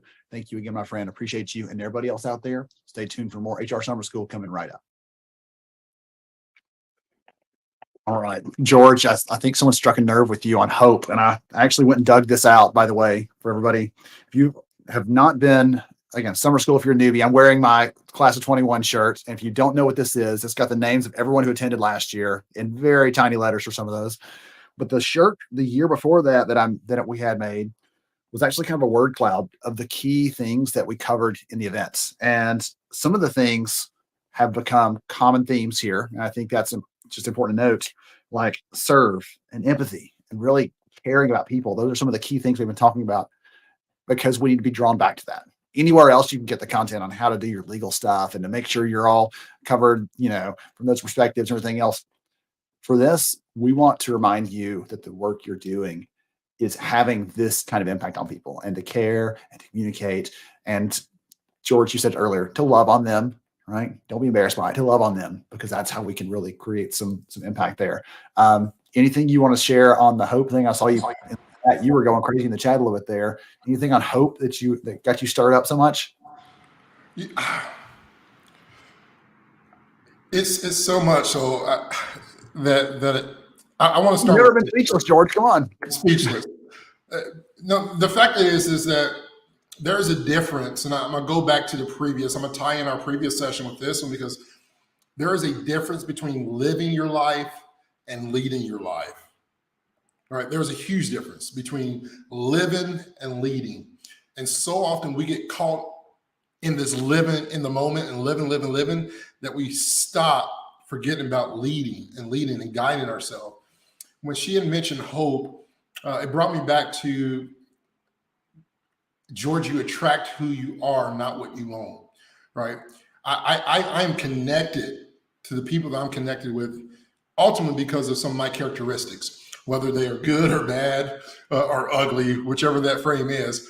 We're connected because of what is attracted to us. I'm attracted to these things. I'm attracted to Ben's humility. I'm attracted to his integrity and character. Those things connect me to you. And when we talk about hope, and she hit it spot on. Hope is not some action of solution.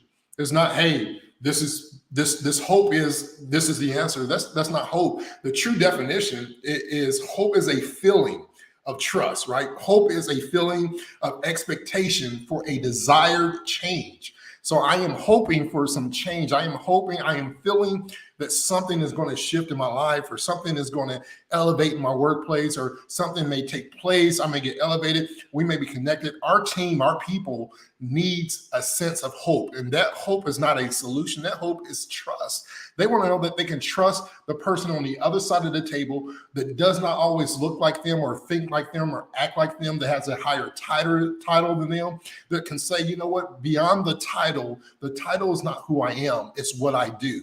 So who I am is human. I'm a man of empathy. I'm a man of compassion. And so when I think about hope, hope doesn't create change. Habits create change, right? So when we talk about the action, what is the solution for our hope? That hope is that I put action, faith into motion to create something that's going to change for me. But the problem is, and I'm going to speak to us as leaders, and this is where me and George comes out. The problem is that sometimes we as leaders, we tolerate things, and you cannot change what you're willing to tolerate. And so as leaders, we could solve more problems if we weren't so busy denying them, right? And so, and that's a team. Maybe it's not you, maybe it's the person above you or your CEO, who you're bringing all these good ideas and things that could change the culture and the morale of your team, but we're denying the fact that we are where we really are. We have to get to a place where we are filled with humility to say, this is an issue. And I want to bring hope to these people that are on my team that are giving up or maybe leaving. We're talking about employee retention. People may be leaving because you refuse to acknowledge the things that we're putting in front of you. And so that's my rant. As leaders, when you want to create buy-in, and the negative of that is that sometimes you got to be willing to stop ignoring the weaknesses and bring hope. You're muted again, Principal Ben. That's the moment. There was. Goodness. Oh, goodness. Pineapple, I think, was our code word when Ben's on mute. So one thing I'll say just to cap that off, I think it reminded me of this the psychologists, who had talked about his folks' relationships. And he said, he wrote this book called Necessary Endings. He said that relationships end, employment ends, any sort of connection ends when you lose hope that it's ever going to change. Something's not right, and you lose hope that it's going to change. And I think where people are feeling that, that's why they are leaving their jobs, because they've lost all hope that their primary leader is ever going to finally turn their attention to them or whatever else. So just to echo some of the things you're saying there, that this is such an important piece and an opportunity as well, not just a problem, but an opportunity for us to help bring some resolution to. So Elsa, we love you. We appreciate you. Well done, my friends. And next up, we're going to have, I get caught up listening to you and I don't have the video ready to go, George. I'm sorry. I can't help it. I think everybody else would probably, let me off. I have some slack for that. So next up, we're going to hear from our good friend, John Baldino. So John was actually with us for HR Summer School 2020. He talked, he led a great session at that event around performance management with a lens on inclusion and diversity. And it was a really great session about how we can manage performance, but also respect what makes someone who they are. So we'll try to figure out a way to get that link in so you can go watch the replay of that, because after this is all over, of course, because John's got some great things to say. But in this session here, I actually challenged him a little bit. He had written a piece recently. You'll hear about it. He'd written a piece about the necessity of an employee handbook. And I wanted to give him some hard questions around, do we really need those anymore? Is it still important? wine, all those kind of things. So it'll be a kind of a fun thing, a little different, little different kind of topic for us here at Summer School, but I think you'll enjoy this. And we had some fun with it. So I hope you enjoy.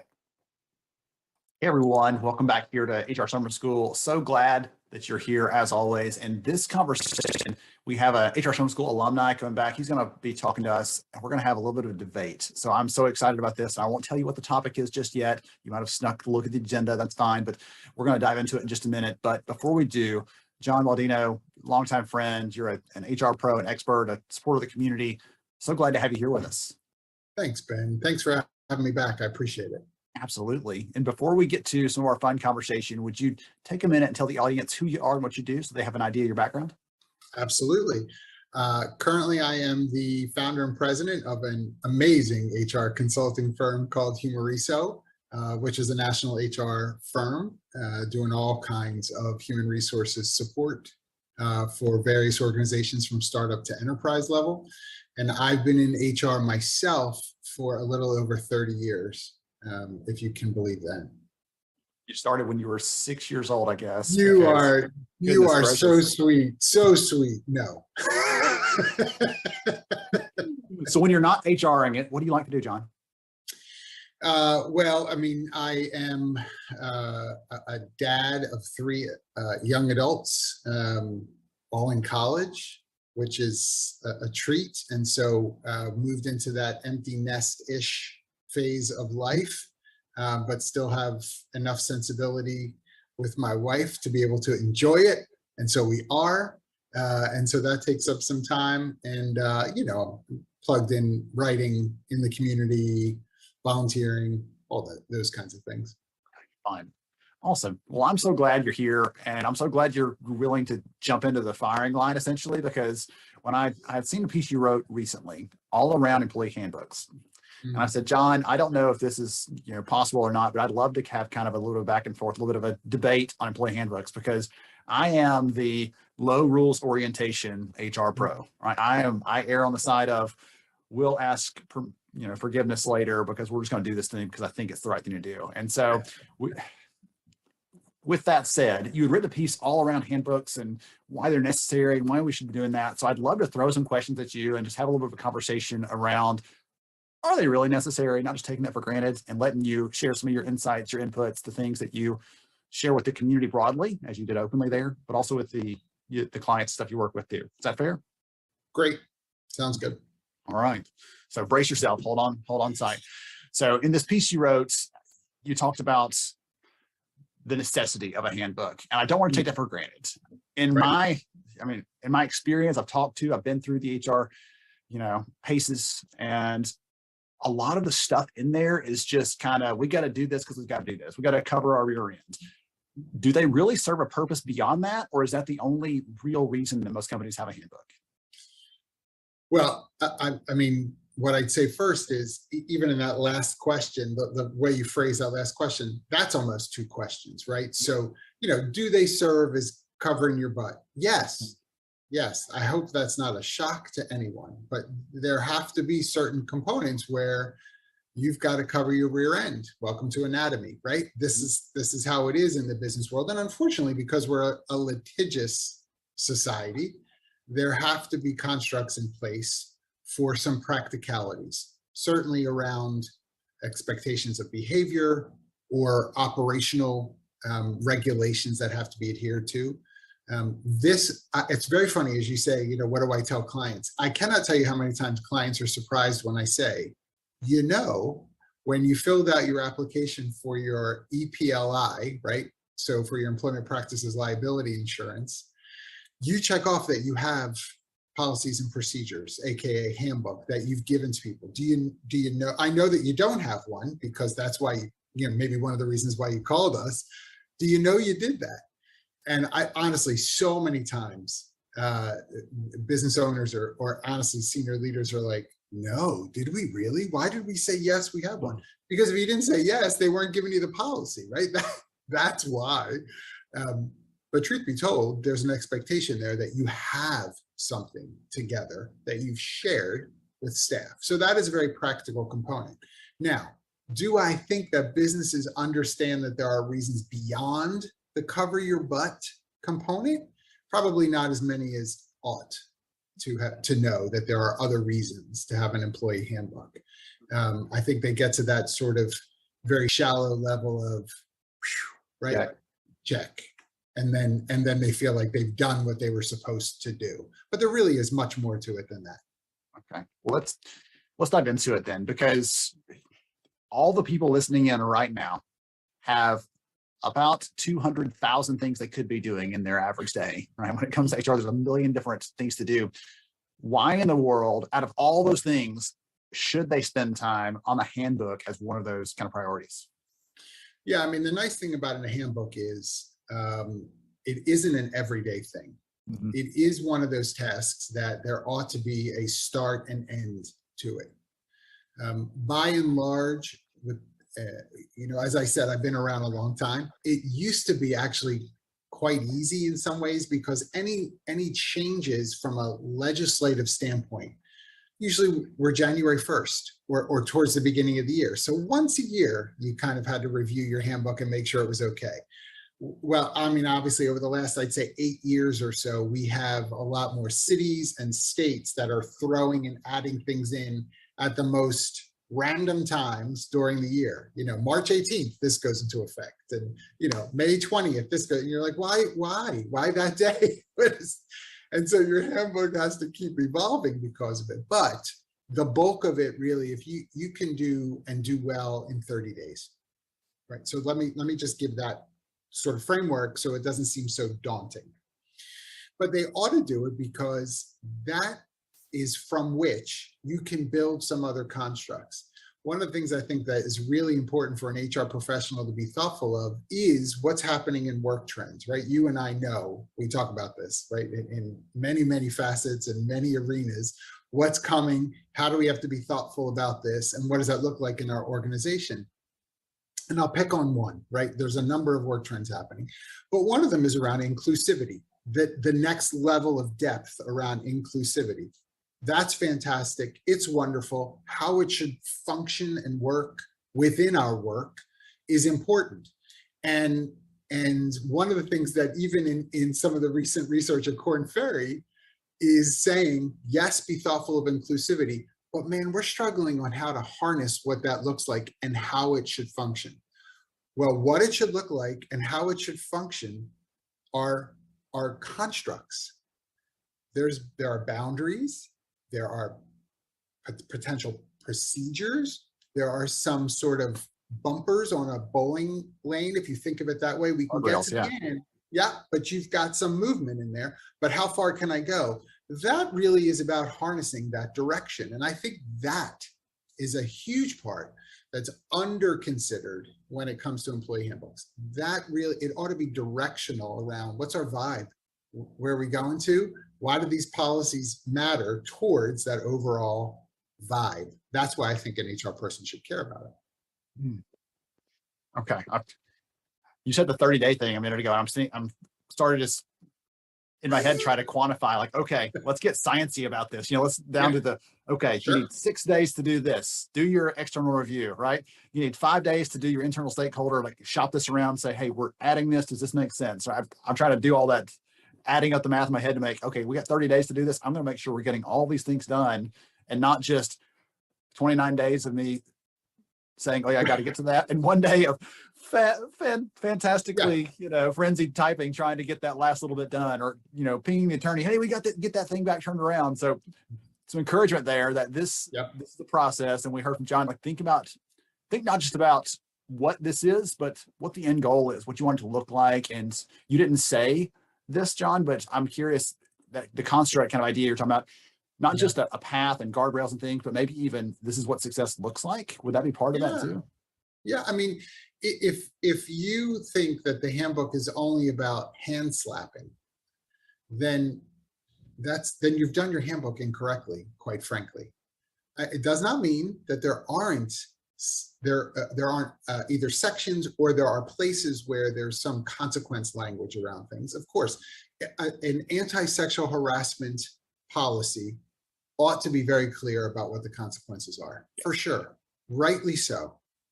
Not only because of covering your butt, as far as the law is concerned, but honestly, this is who we are as an organization, and this is not going to work for us. And so should you choose to do so, you are going to suffer a consequence of removal, or at least being advised severely in writing, last and final, whatever you want to say, that this behavior is not in line with who we are. Again, Ben, to what you just said, directionally, this is who we are and where we move towards. That doesn't fit.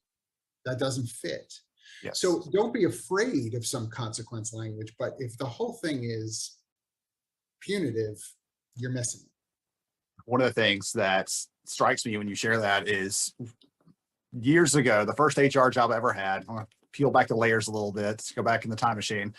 One of the things that I had a chance to do the first week on the job, I said, hey, we're about to start a supervisor training next week. You get to join that. I'm like, great. I'd happened to join at the right time to participate in this. And I'm excited about this because I've never been through anything like that as a brand new HR person. I just had my degree to go on and I was looking for some actual practical stuff. And so they proceeded the next week to put us in a big room, turn the lights off and turn on a VHS player and play for 2 hours, popping the tapes in and out every hour as they were done. Here's all the things you shouldn't do as supervisor. Here's all the do nots, the shall nots. And at the end of the week, they finished that and they turned the lights back on and said, hey, hope y'all enjoyed that. And I raised my hand and said, hey, when are we going to tell them what they should be doing? We spent a whole week saying, here's all the bad things and the worst things that'll happen to you if you break them. But we never once gave them something to aspire to. And that's what I like about the construct idea is you're giving them not just a don't do these things, a list of that, but here's some guardrails. Here's who we are as a company, the things we value, as you're mentioning, pointing them in the right direction. That way will give them a little bit of language, but also give them a track to run on, essentially, it sounds like. That's absolutely right. And honestly, it's part of the reason why it is unwise to just go to Google and download somebody else's employee handbook. I mean, we know this is what happens, right? You download somebody else's employee handbook and you do, wait for it, the find and replace, like you've invented something brand new and super sneaky, and you do the find and replace. And then, the problem with that is manyfold, but two that stand out. Number one is that really who you are? Is as you read through that, does it feel authentic to who your organization is? And number two, boy, you just gave people a whole lot of either benefit or lack of benefit because you picked a company that really doesn't line up with who yours is. I remember some years back, there was a company that this is hilarious, but par for the course, right? 4 employees. It was a startup. And they weren't going to pay any money for anything. Get the heck out of here. We're not calling a consultant or anything or a lawyer, God forbid, right? So we just went on Google. John, no problem. We went on Google and put it. I'm like, okay, great. Do you mind if I take a peek at it? For sure. Amazing. Out of the 4 people that you currently employ, 2 are with child, 3 months apart in terms of due date. But of course, everybody knows, no guarantee that that's the actual date that the child is coming. Okay. You're offering FMLA according to this handbook. Good for you. How generous. Good for you. Oh no, we can't afford for them to be gone for 12 weeks. That's too bad. I mean, honestly, that was my answer. That's too bad. But John, the law says we don't have to. Yes, it does. But unfortunately, you just downloaded something and did a find and replace because you think you're super slick. Well, now suffer with your slickness. And both of those people had decided to take advantage, and rightly so, of that benefit and exercise 12 weeks, leaving the organization half its size for an overlap of 7 weeks. Okay. Right. That's why that's not a good idea as well. Suffer for your slickness, I think, is maybe the term of the day, by the way. Because it's one of those things we try to find the shortcut. We try to find something quick and easy. And again, I know sometimes it's HR, sometimes it's someone else in the business that just hands you this and say, hey, we got this already. We're good. And we just don't ask them. We just take it for granted. So goodness, please don't download one off the internet and use that. All those things. And that ignores all the other things. You grab one because it's the cool company and you find out that, hey, wait a minute, they operate here. And so it's written for California law, but we're in Minnesota, or it's written for, New York City and we're wherever else. And so all those things could add some different nuances that, as you pointed out in that story, you're now on the hook if you're telling them they have these access to these benefits or these resources, or you're on the hook for that because the government lets you go above and beyond what the law requires, by the way. That's the threshold, the minimum. You can commit to more than that, but then you're committed. Then you're committed. And one of the things that I also want to say about a handbook is it also is allowed to be evolving along with the evolution of your company. So you may say as a startup, again, I don't mean to pick on startups, but you may say as a startup, at some point, we want to be a company that is robust enough to offer these things, the shoulds, the additional shoulds of what life in this company is like. But you may not be able to do so today for practical reasons. I hope people understand that's okay. Grow in your time and add those things as time goes on. You are not a bad company because you can't give people 20 weeks of paid, paternity, maternity, child bonding time. You are not, and you see that Apple is doing something like that. That's okay. Apple is at a different stratosphere than where you may be today, but it doesn't mean you can't grow towards that. So have some, give yourself a measure of grace is what I would say, right? Have that perspective so that you don't feel constricted by it and try to give everybody everything in this handbook. We love to operate in extremes. This handbook is either a whole bunch of rules, and if you screw up, you will be written up. It'll go in your permanent record. Ooh. And then on the other side, we want to say, our handbook is free form. You feel like doing this, then do that, right? We have open office hours, as long as you get your work done. Okay, well, when the manager calls a meeting and someone is not there, and then that person gets written up, right? What's the consequence to that? Well, you said it's open, right? There has to be some kind of boundary around certain things. It doesn't have to be restrictive completely, but some kind of construct. I like the idea of going beyond, as you're pointing out some of these examples, going beyond just here's all the things we can't do, but here's what we want to do. Here's what we want to be. And in my head, I'm picturing, you're talking about that this is evolving. Like we have our current, but we also have this future state. This is who we want to get to. We want to get to where we offer these things, or we want to get to where this is a policy that's standard. Right now, we can't afford it. We don't have the manpower, the resources, the people, we don't have the whatever else in order to do that. But again, I'm just picturing in my head where we have this on your bulletin board up there. Like this is who we want to be as an organization, who we're striving towards, and giving yourself a little bit of grace that you're not there yet, but also some encouragement that you can get there at some point. And it's okay to tell people that too. We're not there yet today, but we hope to get there. Would I like to give everybody pet insurance today or student loan, repayment assistance? Yes, but I'm not there yet. Just tell them. Yeah. Okay. So I've had fun with this. I didn't expect a conversation about handbooks to be as much fun as it has been. I hope everybody else out there got some good stuff out of this too, though, because I think there's some good encouragement here that this is a thing we often take for granted. We just say, okay, it's done. We put it on the shelf and we forget it's there. We forget what's in it. And this is an opportunity for us to reinforce what we believe as a company and what's important to us. These values matter, like the inclusivity example you gave earlier. This is who we are. This is how we act. And if that rubs you the wrong way, then this may not be the place that's a fit for you. And using that as another tool to remind people of that. I think that's so powerful. If someone is interested in following you, learning more about you and the work you're doing, they want to read more of the stuff like this that you've written that's related, what's the best way for them to do that? Thank you. Yeah, obviously visit humoriso.com. Lots of information on there, free to access, including, the article that you're talking about. And otherwise, follow me on Twitter at JBAlive. There's always something happening on my feed, so be sure to do that. Wonderful. Well, thank you so much, John, for joining me. I appreciate it. And I know the audience does as well. You've given them some good food for thought when it comes to rethinking that handbook in a special kind of way. Thanks, Ben. I appreciate you having me. Absolutely. To everybody else, hang tight. We'll have more HR Summer School coming right up.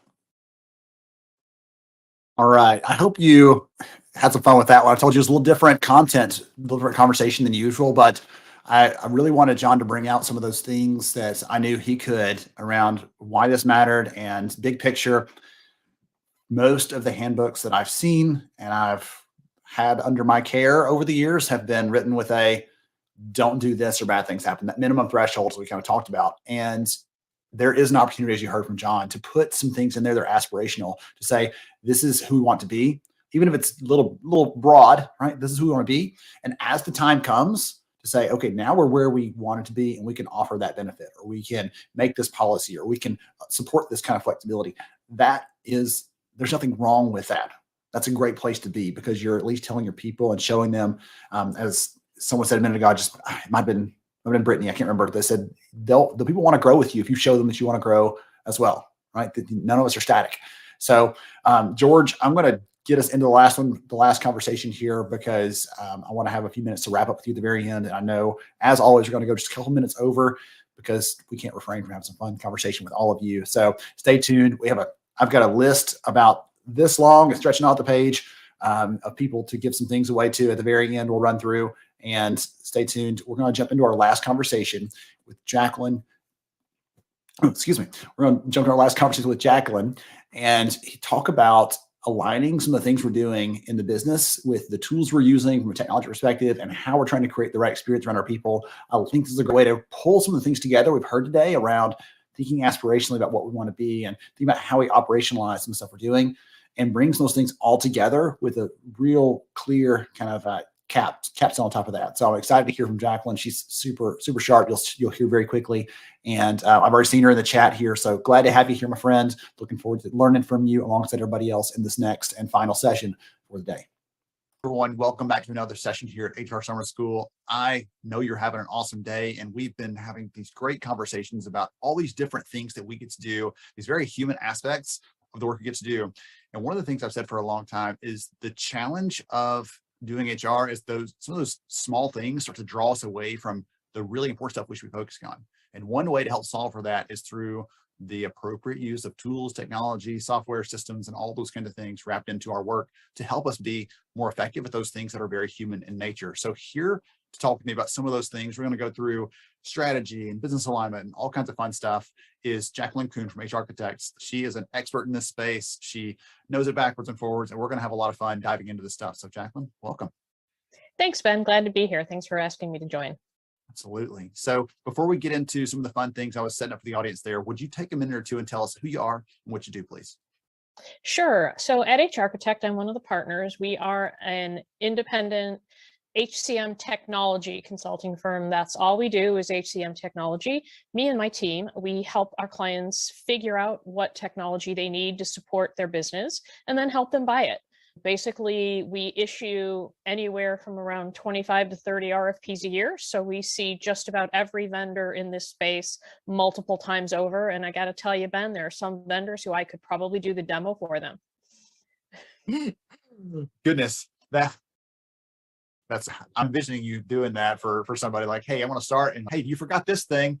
Don't forget to throw that in too. You start to know it so well that you're encouraging them or giving them the cues for the next thing they might have missed. So I love that. So one of the things that I've led into this conversation with is that we are seeing in our research that more and more the HR leaders, the talent leaders, they're trying to look to technology as a way to automate some things so they can focus their time on those activities that they deem more important. And I want to hear from you. Is that what you're hearing from your clients? What is leading them down that path to do an RFP and try to find something? Is it that? Is it something else? What are you hearing? Yeah, they absolutely want to put the process in the hands of the people. I think everybody is talking about go to where the people are, right? Not having them come to you. And a mobile device, mobile phone, tablet is the way to do that. And the reason people are looking now is they're on older technology, or even if they bought something maybe 10 years ago, it was not designed mobile first. So it's clunky, even though there might be an app or they may have ways to do self-service, it just wasn't designed that way. And so now people are looking for something that they can just hand over to you and say, hey, go enroll in your benefits. It's self-explanatory, press a button and you're there. And that's what the world is looking for right now. One of the things I want to get your take on this one. We did some research a couple of years ago and actually repeated it last year just to see if it was still valid, and it was. And we found that when we ask a group of HR leaders and a group of business leaders outside of HR this same question, we get different answers. We asked, how do you see the tools you're using to manage your people? And the people within HR are more likely to say, well, it's really about automating and getting rid of the administrative stuff and things, because that's where our mind is. but the business leaders outside of HR said, this is really a strategic investment for us. This is enabling us to perform better as an organization. And I don't know, what your thoughts are there, but I don't know if it's a challenge for us to say, hey, we've got to rise up above this just doing and see it from a bigger, more strategic perspective or not. What are your thoughts around that? Because, or even some encouragement there. I don't know if it's just thoughts, comments, encouragement, but I'd love to hear from you on that because you do this all the time and you have a chance to see the inner workings of this process. Yes. And so what I try to talk to about it is it's about managers of others managing their team, not HR managing their team. And managing their team means, are they in the right job? Are they doing the right things? Is their pay equitable with other people in their team? The manager of a department, of a team, of a P&L, they need to have access to that information. HR has to stop hoarding it, right? They've historically hoarded that, and everyone has to come to them for that. And know to make the right business decisions about people, the information has to be in the hands of the managers. It doesn't mean that HR doesn't have a role, but their role is higher order. Their role is now, okay, let's put a workforce plan together. Let's figure out how we're going to develop people so we've got the next generation leaders. Get out of that, what's Johnny's job title and how much money he makes, to, hey, how do we make Sally a vice president? And that's really the mind shift that a lot of organizations are making, but not everybody has awakened to that yet.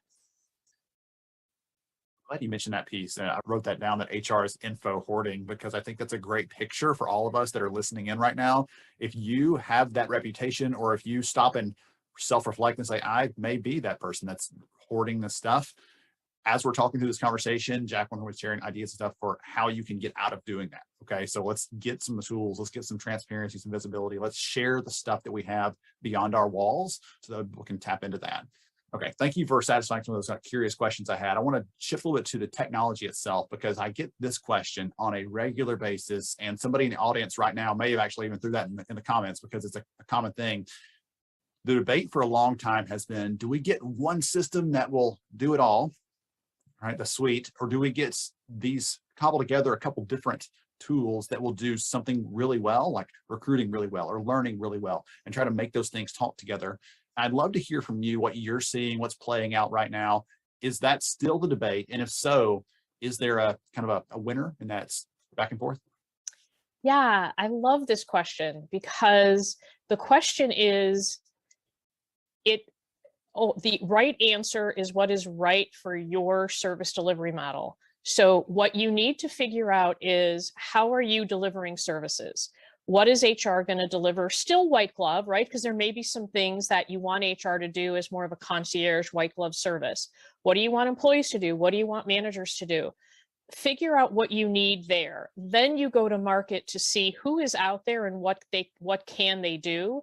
I'm a firm believer in getting as much as you can in one suite, because messing with integrations is, even in this day and age, it's just messy. So if you can get it in one suite, great. If not, then you figure out your core, and then first look at the partners of who your core system is, because they will have already built those integrations. They should be working together already. So you want to figure out what's your foundation, what are you going to put on your foundational system, and then what do you add on? And to be honest, almost any organization upwards of 800 employees seems to add on things for recruiting and things for learning and development.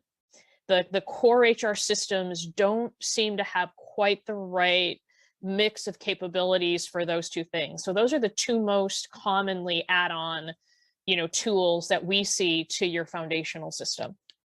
I like the shift, the way you phrase that. It's not just about this or that, it's a foundation. And I think even that mindset shift of, you need something that's going to do the foundational stuff and just take care of those things that none of us are excited about, managing a spreadsheet of employee data and all those kinds of things. Let's get this stuff out of our hands, but then think about what your business needs from you. If you hire a ton of people, then you probably need something more specialized for recruiting, to your point. Or if you have a bunch of certifications and other things, you've got to track a lot of ongoing training for nursing population or something. You may need a learning system that has a little more functionality to support that than just the default, what comes with that basic platform. But the whole idea of doing a foundation, and you talked about, I don't want to put the words in your mouth, so confirm this for me. You talked about those companies have some either pre-built integrations or some kind of key partners they already recommend or work with. Will you talk about that a little bit? Because I know those can be marketplaces, those can be a list of just recommendations. How does that kind of fit into how you're advising someone to look at their technology strategy? Yes, a lot of vendors have a marketplace, and to get on their marketplace, you just have to pay a fee. But others get on a marketplace because they are a true partner and they've built a standard integration. So when you're interviewing your vendors, you need to find out like how tight is this partnership? And I think about it as our relationships. Are you a Facebook friend? Or are you a real friend, right? And so That's the a great one, vendors, so you have to really make sure you understand what that relationship is, because if they're just a Facebook friend, odds are they don't have something standardly built, right? They're not going to have it out of the box. They'll build it for you, absolutely, and they'll be more than happy to, but it's not plug and play like a true partnership would be. That's a great recommendation. I love and all the visualizations. You're throwing all these good metaphors and stuff out there that they help the audience understand that, help me to get a better picture of this too. I love that. So one of the things that's on a daily basis is someone comes to you and says, hey, we want to get this tool, we want to get this technology, and you can already see the signs that they're probably going to make a mistake or two in this process. It's not like tying your shoes. You can do that with your eyes closed. You've done it enough times. You don't need any training, any practice, and right, you're going to do it right. Most HR leaders that I work with and talk with don't select technology often enough to really build that muscle. That's why a trusted partner who knows the space and can help them through the process is so important. What mistakes do you see them making commonly that you can give some recommendations to the audience listening right now? Like, hey, don't do this, do that. Here's the 2 or 3 things that just keep these in mind, and you'll create a better experience for your company, for yourself as you're going through this process. Oh, wow. The biggest mistake that I see people make is when they look at a vendor or they look at a couple of vendor products, they say, oh, we already have X in-house and we're not going to touch it. Already, they have not built a true seamless process. You're already telling yourself, I don't care what this vendor does, I'm not going to replace this. If replacing that makes a better process and a better user experience, then do it. So when you come in already saying I have something I'm not going to do, mistake number 1. Mistake number 2, when you actually invite vendors into your organization to show you their product, they do not give the vendor enough of information about what their requirements are and what they really want to see and how they really want the system to work. And so the vendor just shows them what they can do, and they're like, oh, wow, this does everything. This is great. And there's a lot of assumptions. And the best example is I would say about 70% of our clients have come to us because they're purchasing their 2nd or 3rd system in 5 or 6 years. Oh my God. Because they did it on their own. They did it the first time on their own. Oh God, no, we bought the wrong thing. They thought they were smarter. The second time they bought the wrong thing. And now they're like, okay, we can't make another mistake. This is like, and they just, the last thing I guess is, it's like vendors speak a different language than HR people speak. And each vendor has their own language. They have their own dialect. Think of it that way. And what we do is we translate vendor speak into client speak. If a client tells us they want a particular piece of functionality, the vendor may have a funny name for it, but the client doesn't know that. We'll say, oh yeah, that's the same thing. And so there's just this whole, like, the salespeople want to sell. They're not going to lie to you. I will tell you guys this. They don't lie. Embellish, yes. Not disclose things, yes. But out and out lie, no, we don't see that. But it's what is hidden, and then what you don't know what to ask about what is hidden. That's where someone like us comes into play. You know, I hadn't thought about it this way, but we did some research a couple of years ago on a certain area of the HR tech landscape. And part of that research was going and looking at how each company talked about what they did. And what's really interesting, to your point there, it's not necessarily, I'm not lying about this, but I'm leading you down this path where I say, this is how we do it. This is the real problem we solve. They all do essentially the same thing. But this is how we talk about the problem we solve. And so you come to me saying, hey, tell me more about the thing that we've already queued you up to say we're good at. And so they're walking you down this path that they want you to walk. And they're not evil or wrong or bad, Right. But you, as you're saying, you're like that trusted guy, you're the Sherpa leading them up the mountain. You're like, hey, I know that looks like a nice path over there, but we're going to stay on this one. And maybe we'll rejoin that path at some point. But right now, I know the safest, I know the smartest, I know the most valuable way to go. It's trusted, it's proven. And I think that's so important. Can I go back to one of the things you said too and ask you a follow-up? You talked about how we hold things close to the vest. And I don't know what that is. Any insight on why we do that? Do we think we're stronger in the negotiation if we're not doing that? Or is it just oversight where we don't share enough about us as an organization and our goals so that they can actually come back and talk about how they serve those things? Why do we do that? I think it's a combination of the two things. I think there's an old buying mindset that I don't want to share too much with you because now you're going to know what to sell to me. You're going to sell me more than I need. If I overshare, you're going to sell me more than I need. I think there's an old mindset about that. Absolutely. And I think the other part is people don't understand that, particularly in a cloud software world, it's a service you're buying. You are buying a partner. You're not buying a widget. You're not buying a coffee cup. You are buying the service around which you drink your coffee. So you really need to let them know, what do you really want this to look like? Because you're not buying the software.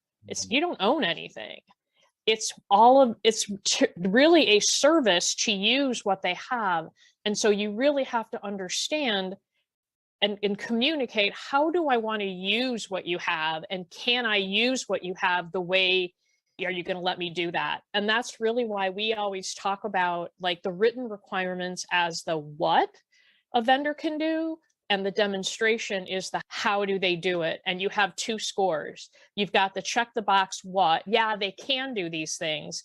Now let's take a look at how they do that, because in the marketplace, that is exactly where the vendors differentiate in how they deliver. Thanks for the sidebar there. When you mention that, I'm thinking, yes, I see that all the time, and it leads to a negative outcome. It leads to you having to restart that again. Honestly, it burns your credibility inside the business. And that's a good transition to the last thing I want to throw at you is doing that and trying to say, no, I've got it. I'm fine. I don't need any help. You end up damaging your reputation, your credibility as a professional and as a leader in the organization. And so to that point, any advice on what it takes to really build that connection with your stakeholders, with the other, get that buy-in from the business as you're thinking about how to go down this path? Because the majority of us listening right now don't have the full authority to just stroke a check and go out there and get a piece of technology. They've got to come to someone else for that thumbs up and that approval. How do you do that? What does it take to do that well? And how can someone go down that path and make that a success?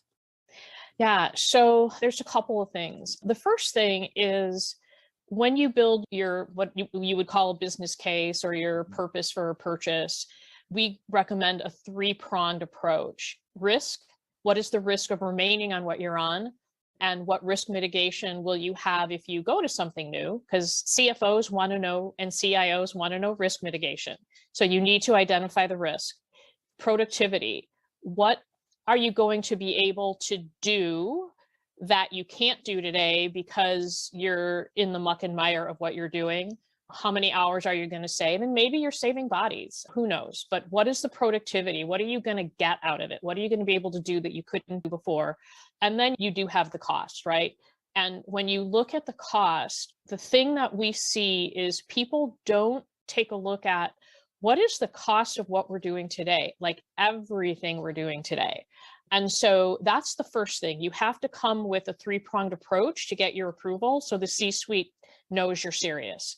The next thing is when you're gathering what you need to expand to stakeholders that are going to use the application and talk about your process.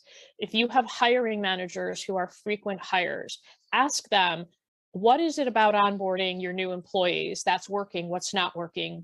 How could we make your life better? If you collect information from stakeholders and then invite them to the demonstration so they can provide a point of view as to whether they believe this product would fit their needs. Then when it comes time to sell the solution, you can say, these other business leaders feel that this would be beneficial for the business, because first and foremost, HR, these systems are not for us, they're for the business. And when we say that they're for us is when we get shot down, because it's not. It's a people, I always say it's a people system for the business that HR happens to own. A great way of putting it, honestly, to reframe the whole conversation. Goodness gracious. I want to ask you 20 more questions, but I know we're getting close on our time here. So if someone wants to follow H Architect, see more of your work, learn more about how to work with you, those kinds of things, what's the best way to do that? Go to our website, hrarchitect.com, and we have our blog posts. We've got a link to info to us. You could connect with me directly on LinkedIn, Jacqueline Kuhn. I'm pretty easy to find on there. And I accept LinkedIn requests from everyone who isn't a salesperson. So no worries there.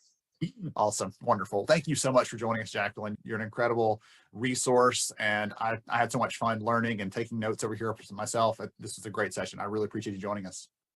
Thank you, Ben. Thanks for having me. Hope everybody has a great day. To everybody else out there, hang tight. We're going to wrap up HR Summer School shortly.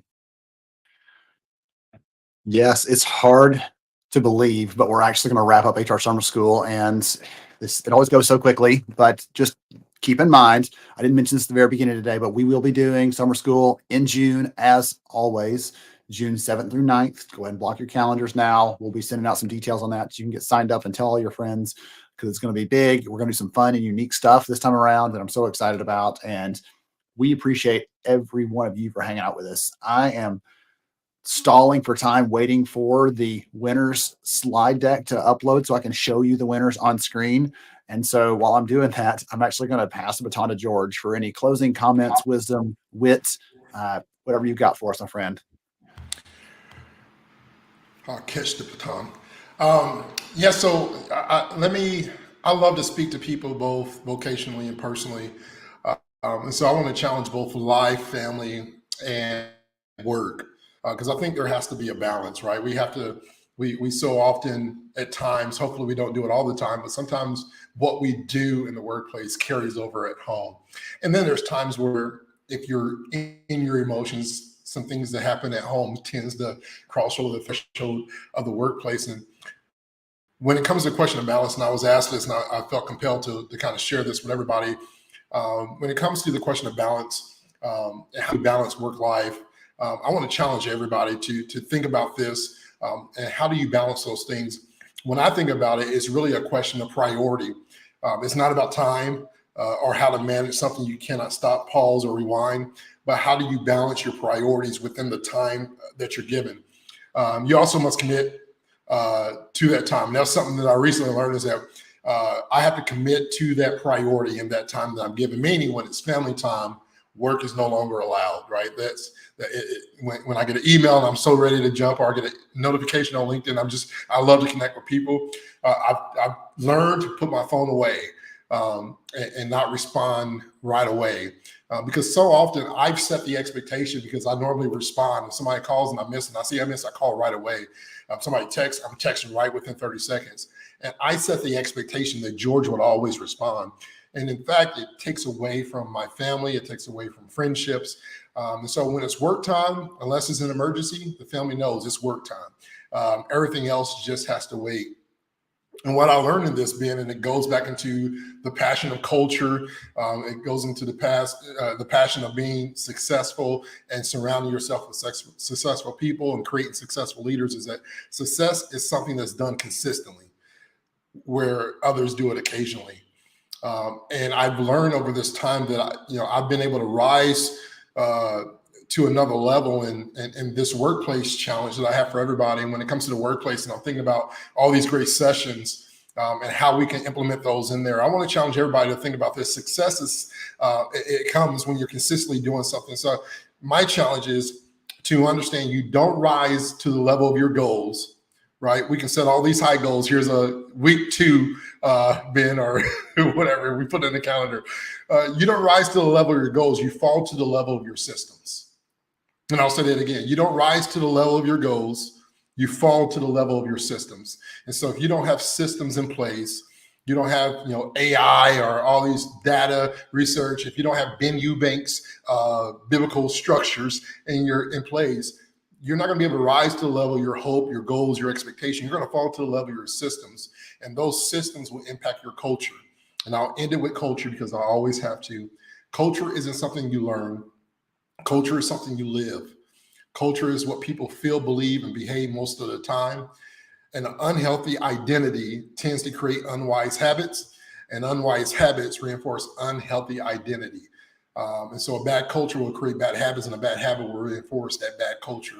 And I want to challenge everybody to make sure that you're putting forth good. And remember the first thing, discover your she motion, discover your he motion, tap into it. And I appreciate everybody. Ben, it's been a pleasure as always to be able to be a part of this opportunity, and realize that opportunity doesn't make a great person. A person makes a great opportunity. And we've done that. Ben, you've done that with HR Summer School, Winter Break, maximizes an opportunity. So I love you, brother. And I love everybody in the chat as well. Let's connect and stay connected. We're going with pineapples. Dude, it wouldn't be what it is, George, without you, my friends. I was trying to say good things, so you can't pick on me now. I appreciate you. I'm thankful for you, and I'm honored to know you, sir. So really quickly, everybody, I posted in the chat a minute ago. Credit information, we'll send that out later this week, so you can get that. Thank you again to our amazing sponsors and supporters of the event. You got to hear them today. They're going to probably be sending you something after the event too. As a continuation of some of the things you learned from them as well. So the requirement I always have for someone to show up here is they've got to care about the community. They've got to have something actually useful and helpful to say. And as you heard today, many of them had those things. So thank you to all of them. Really quickly, you don't need the agenda. I'm going to show you this thing real quick. This is the list of winners for different stuff, all the things we're giving away. So if your name is on this list, I'm going to leave it on the screen for a little bit. You can go back and watch the replay too. If your name's here, ping us and we'll get back with you with a prize and get that sent out to you. We have a couple different things. I mentioned the book for how to find the right position, because I think that is a big goal that I have right now. Job postings for HR professionals are up over 100%. By the way, people are dying to find HR, and it's almost like they've realized, you know what, having a really good people experience is going to help us to serve our customers and everything else. And now they're really investing in that. So this is the year to make sure you have the right role for you if you've won one of those things. And we're also going to give away some more of Julie's books, because number one, I love her. And number two, Mildred actually said, hey, I've already got this. I love it. And I want to give mine to somebody else. So Mildred, hats off to you, my friend. I appreciate you for what you do in the community as well. You're an inspiring person and just a light, and I appreciate you. So if your name wasn't on here last time around, double check this, because this is to get a copy of Julie's book. And again, ping us. We'll take care of that on her behalf. And thank you all for joining us. This has been a special moment for me, as always. I'm honored to be here with you, to serve you, take care of all of you. Thank you for making HR Summer School what it is, because I bring us together and then let amazing people do their work. So thank you again, George. Appreciate you. Thank you to all of you. We will see you in a very short time in June. Have a wonderful, wonderful rest of your week.